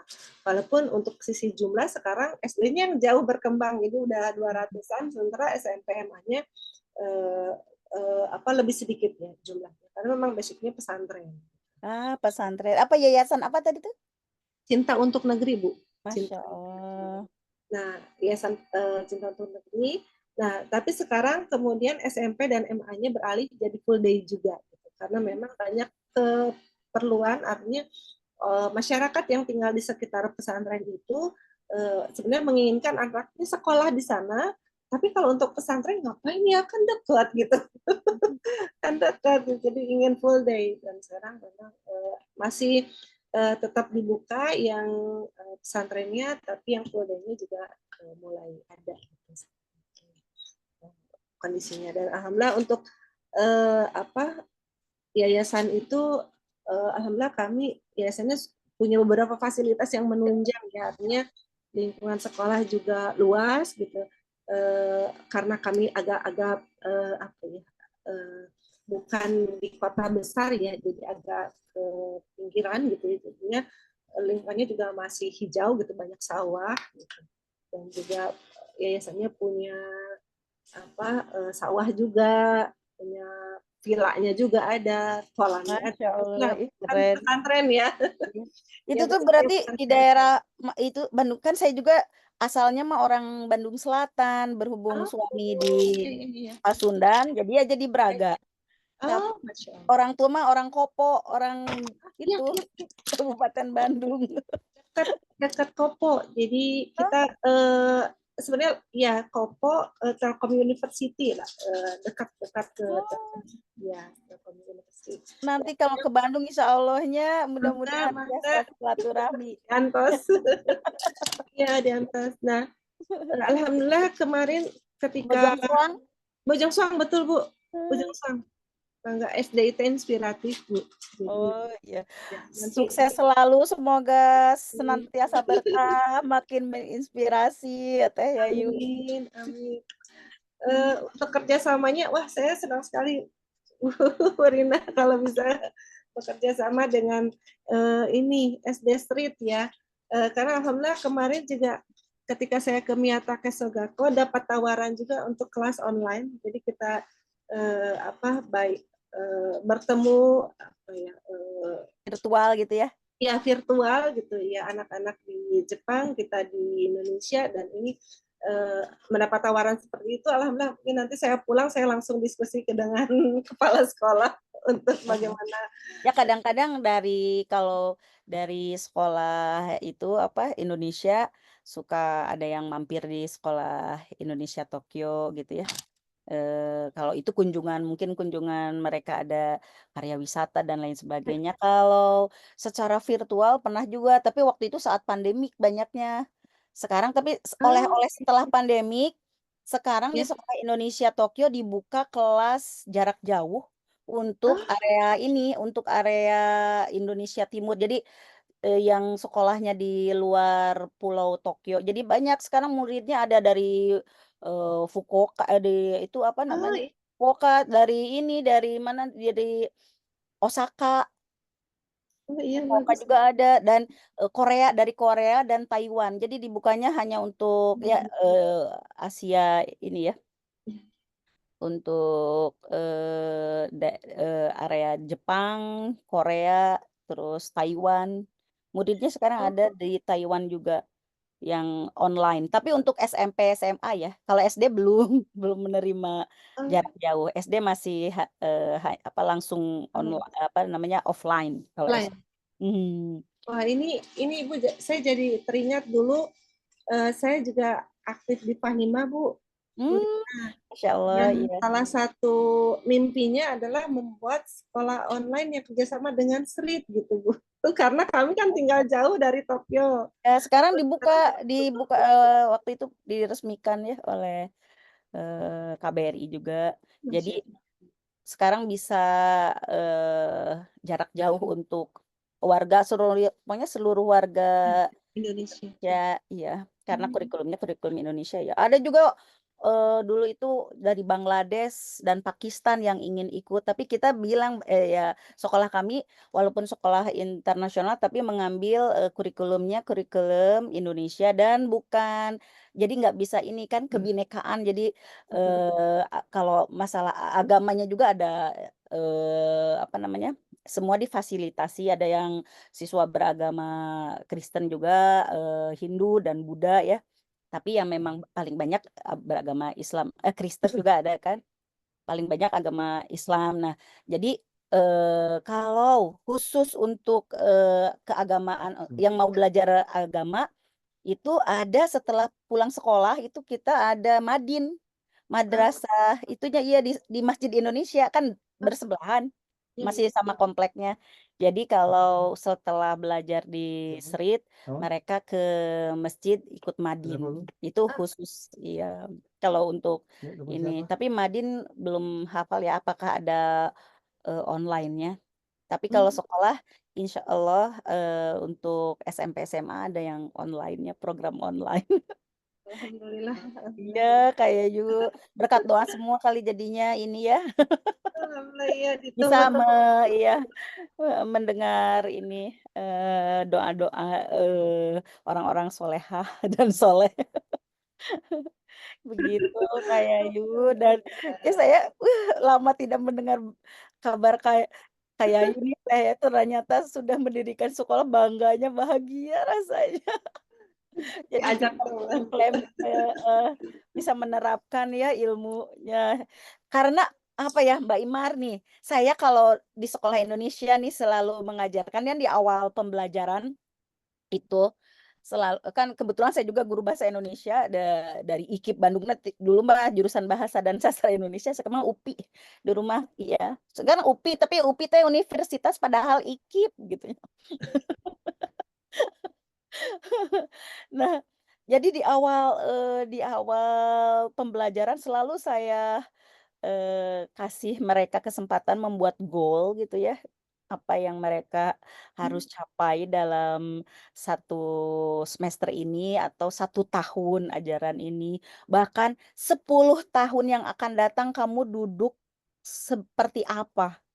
Versi terbaik kamu tuh apa nanti 10 tahun yang akan datang. Nah, salah satunya tuh saya selalu menyampaikan ada tokoh yang patut diteladani adalah, Teh Yayu sekeluarga ini. Salah satunya itu ya suami Teh Yayu ini yang menginspirasi dengan, ininya, teknologi 4G-nya waktu itu ya, dan sekarang dikembangkan lagi. Jadi sekarang ke anak-anak itu ya, "Ayo anak-anak bangsa, kamu jangan kecil hati, tidak kalah kita dengan orang-orang hebat lainnya ya." Bahkan, kan sekarang udah makin ngeri saja itu, teknologi udah ada AI gitu kan ya.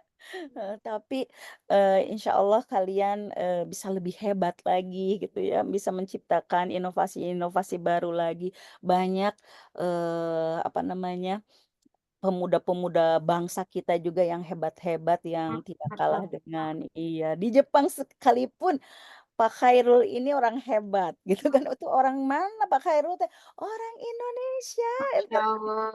ya kan. Jadi ya jangan berkecil hati gitu ya. Ya, ini siapa yang cantik tuh namanya? Namanya siapa? Matanya kayak bintang kejora itu. Aduh.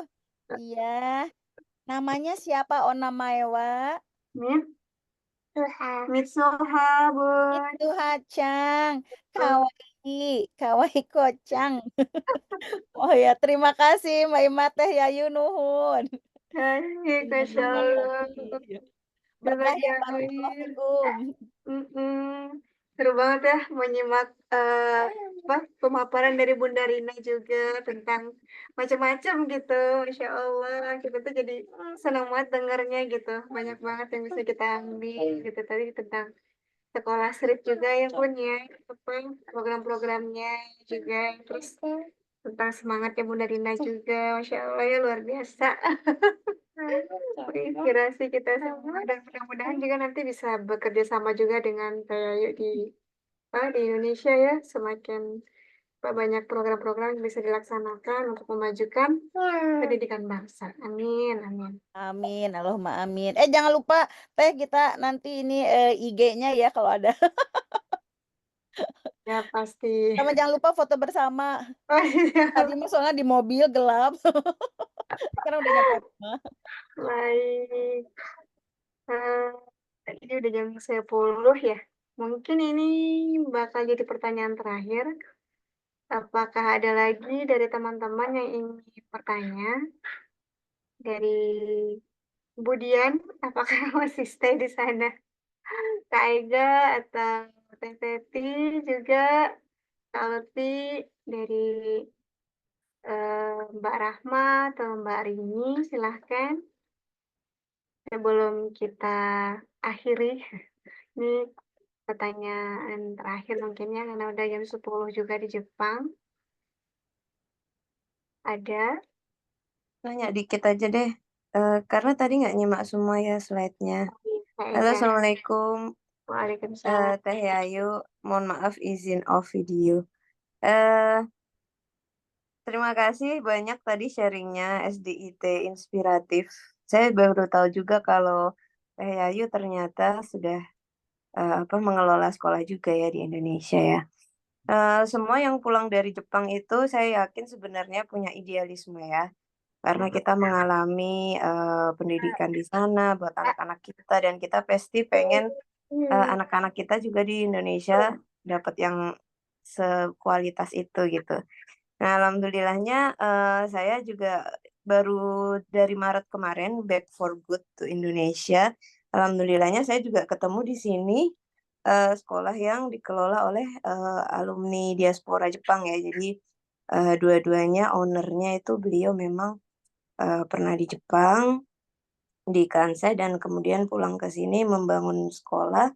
Walaupun tidak sama persis, tapi apa ya, banyaklah spirit dan yang diadopsi gitu. Nah, tadi kalau lihat yang punyanya Teh Yayu, itu kalau tidak salah life skill-nya itu banyak ya. Karena tadi cuma ditampilkan jadwal yang hari Jumat aja, jadi saya nggak tahu nih hari-hari yang lainnya kayak gimana. Saya mau tanya yang untuk life skill-nya sendiri itu apakah dipecah lagi menjadi apa ya? Kalau di Jepang tuh ini ya berarti seikatsu ya ininya ya padanannya ya. Tapi kalau di Jepang tuh kan ada dipecah lagi ya, misalnya dia kalau udah kelas 4 atau kelas 5 itu kan ada memasak, ada menjahit, dan lain sebagainya. Tapi kalau kelas 1, 2, 3 itu sepertinya masih tentang adab gitu ya. Nah, saya pengen tahu tuh kalau di sekolah IT ini seperti apa? Apakah life skill itu dipecah lagi menjadi kategori-kategori pelajaran, mapel, dan bagaimana memenuhi kebutuhan untuk Diknasnya sendiri gitu? Apakah dengan menambahkan life skill itu ditambah lagi mungkin ada tahsin, tahfiz gitu ya. Kalau di sekolah anak saya itu tahfiz dan tahsin tuh 2 jam sendiri nih di setiap harinya gitu. Jadi lumayan banyak gitu. Tapi alhamdulillahnya Diknasnya mereka juga memberi perhatian yang besar ya. Jadi terpenuhi. Nah, bagaimana dengan di sekolah IT ini? Apakah memang ada yang dikurangin gitu? Misalnya bahasa daerah nggak ada gitu atau pelajaran lain mungkin ada yang dikurangin gitu. Iya, terima kasih Teh Ayu. Oh, iya. Terima kasih nih Mbak Ega. Mungkin nanti saya juga ingin tahu nama sekolahnya ya Mbak Ega, karena kami pun belajar ya dari sekolah lain yang sama-sama punya alumni Jepang juga. Contohnya kami juga pernah studi banding ke sekolah ini ya, sekolah Islam Sinar Cendekia yang pendirinya juga para alumni Jepang, dan di sana banyak sekali ya, maksudnya bukan satu orang seperti saya, tapi memang semua ininya ada wah, memang orang-orang yang saya kenal dulu pernah berinteraksi di Jepang itu banyak gitu ya, dalam hitungan 5 orang lebih gitu. Jadi itu lebih Banyak fokus jadi ke pengurusnya gitu ya, Teh? yang Atau gimana? mendirikannya, betul, yang Oh, mendirikannya mulai jadi direkturnya, yang pemilik yayasannya, direkturnya, semua alumni Jepang gitu. Jadi itu memang oh sudah gitu. ya akhirnya saya sampaikan ke kepala sekolah gitu di sekolah kami, akhirnya kami alhamdulillah bisa studi banding ke sana dan saya sampaikan, Bu seperti ini loh maksud saya, karena kan memang untuk menyampaikan apa knowledge gitu kan perlu orang kadang agak sulit untuk mencerna ya, perlu ngelihat realnya seperti apa sih gitu ya. Jadi akhirnya saya coba ajak guru-guru di sekolah untuk ke sekolah tersebut, ke Sinar Cendekia, seperti ini Bu maksud saya. Oh, baru mereka paham gitu. Nah, mungkin nanti coba bisa di-sharing ya Mbak Ega sekolahnya Iya, apa, Teh. kita bisa saling belajar. Nah, untuk terkait life skill yang kami life skill itu memang kami sudah masukkan ke dalam mata pelajaran. Dalam 1 pekan itu memang hanya 2 jam pelajaran di jadwalnya ya, masuk. Oh gitu, ya ya. Dan sama karena kami basic-nya adalah sekolah dasar Islam terpadu, jadi betul kalau apa seperti tahfiz bahasa Arab itu ada ya. Jadi masuk ke muatan yayasan dan akhirnya memang nanti apa jam pelajaran sekolahnya jadi panjang. Biasanya misalkan kalau negeri itu kan yang tidak ada tambahan yang lain-lain itu pulangnya kan bisa jam 12 gitu ya atau jam 1. Kalau kami itu pulang kelas 1 tuh udah jam 2 lebih gitu. Kalau kelas atas itu udah jam 3 lebih gitu ya. Jadi sempat sholat asar di sekolah. Jadi memang seperti itu ada tambahannya cukup banyak ya dan salah satunya adalah tadi life skill. Nah, untuk konten materinya sendiri memang kalau saya buat itu supaya memudahkan semua, memang saya yang buat kurikulum tapi yang mengajar nanti masing-masing wali kelas, kecuali di kelas 6 memang saya pegang langsung. Jadi umumnya temanya sama, misalkan dalam minggu ini misalkan bisa saya sampaikan istilahnya life skill for this week itu apa temanya. Contohnya mencuci baju gitu ya, misalkan mencuci baju atau apa ini sih laundry lah ya, laundry, tema besarnya laundry. Nah, nanti akan dibagi sesuai dengan fasenya. Kita kalau sekarang kurmer itu fase. Jadi fase A itu kelas 1, kelas 2 akan sama. Nanti kelas 3, kelas 4 fase B, kelas 5, 6 fase C. Nanti misalkan kalau kelas fase A itu hanya melipat bajunya saja gitu ya. Kemudian nanti kalau kelas fase B, kelas 3, kelas 4 itu melipat dan mencuci baju seperti apa pengetahuan. Terus nanti yang atasnya akan lebih sulit lagi, jadi kesulitannya meningkat. Yang kelas atasnya nanti selain melipat baju, mulai belajar dari mencuci baju, melipat baju, menyetrika baju juga kami ajarkan gitu. Dan memang banyaknya ke praktek, tapi tetap teori kami sampaikan dulu karena waktunya hanya 2 jam ya, Iya. itu Oh sekali iya, sebenarnya. saya jadi ingat juga nih Teh. Jadi kalau untuk life skill ini kan ini kita ngomongin terkait literasi tadi ya. Berarti Ya. belum ada buku panduannya ya atau sudah bikin sendiri SD-nya apa modulnya gitu untuk pelajaran ini? Ya, kalau modul kami bikin sendiri, kami bikin sendiri, ya, bikin sendiri dan memang belum dalam bentuk cetak, jadi masih file ya, jadi soft file kami bagikan ke guru, para guru wali kelas gitu. Dan seperti halnya apa seperti halnya kayak bahasa Arab juga alhamdulillah guru yang membuat sendiri gitu. Jadi memang kita yang modulnya. Dan sekarang ini karena ternyata pemerintah juga membuat apa di Kurmer ini kurikulum nasional sekarang ini kan ada P5 tadi ya Bu Rina, ada P5 itu juga pemerintah tidak membuat modulnya, diserahkan pada guru masing-masing gitu. Oh Dan iya, P5. P5 itu apa ya? Saya juga proyek penguatan apa Bu Rina? Iya. Profil Juga baca pelajar di jadwal Pancasila. pelajaran doang. Profil pelajar Pancasila. Iya, profil pelajar ya. Proyek penguatan profil pelajar Pancasila. P-nya ada 5 proyek. Jadi memang berbasis proyek gitu ya. Nah, itu modulnya kita kita sudah punya aplikasi. Jadi setiap guru itu punya aplikasi PMM, namanya aplikasi Merdeka Belajar ya. Nah, di situ kita ada sharing antar guru, sharing modulnya memang buat sendiri. Jadi memang sekarang pemerintah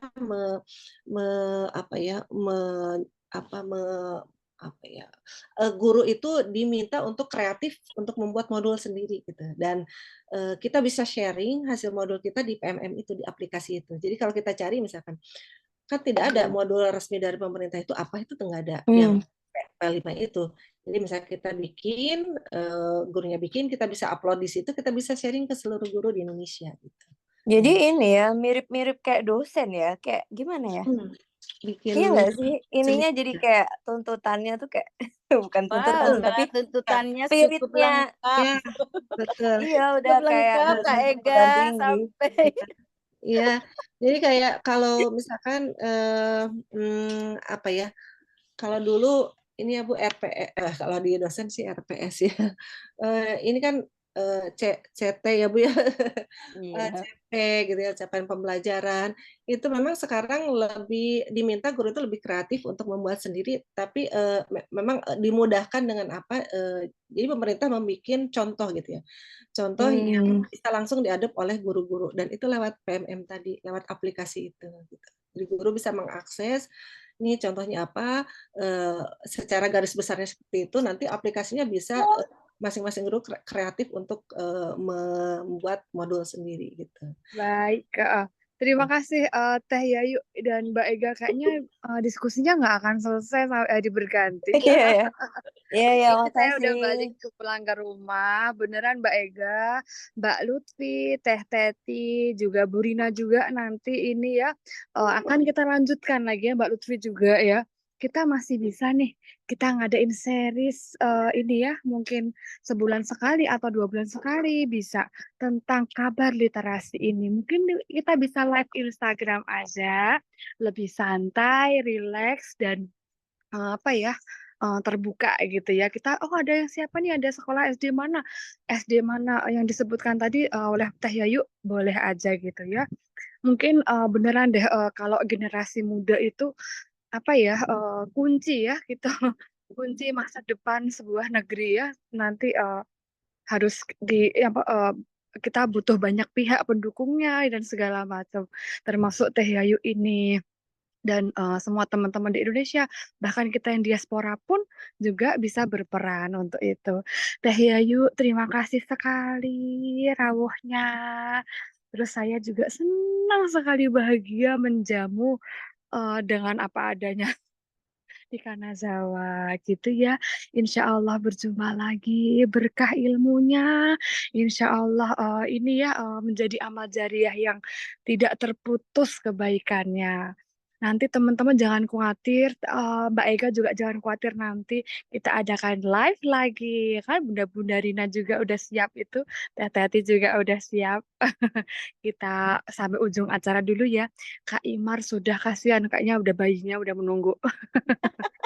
jangan lupa kita foto. Kita foto bersama dulu ya. Aku masih digelap-gelap sih, tapi nggak apa-apa lah ya. Dari mana ini Kak Dian ini? Apakah Dian sibuk memandu juga? Di depan rumah. Oh. Yuk kita foto dulu ya. Foto dulu ya. Oke. On cam silahkan. Yang mau on cam itu kan Mami Imar tuh, Masya Allah, dia masih belum tidur. Tanggung jawab ya nanti Mbak Ega. Enggak, yuk. Ish. Silahkan yang mau on cam. Bu Rina juga tanggung jawab tuh, Bu Rina. Oke. Yuk, assalamualaikum. Yes ya. Oke, 1, 2, 3. Oke. Terus sekali lagi yang saya juga bisa nih. 1, 2, 3, cing. Oke. Oke, obat kangen. Matur nuwun nggih. Terima kasih ya, sama-sama. Nuhun. Teh Yayu, maaf lahir batin. Ya, sampai jumpa. Terima kasih. Nanti sertifikatnya akan disampaikan melalui Japri, dan juga ada hadiah buku Aicang dari Bunaya Aihong ya Kak Lutfi. Insya Allah nanti disampaikan ke SD ya. Terima kasih banyak.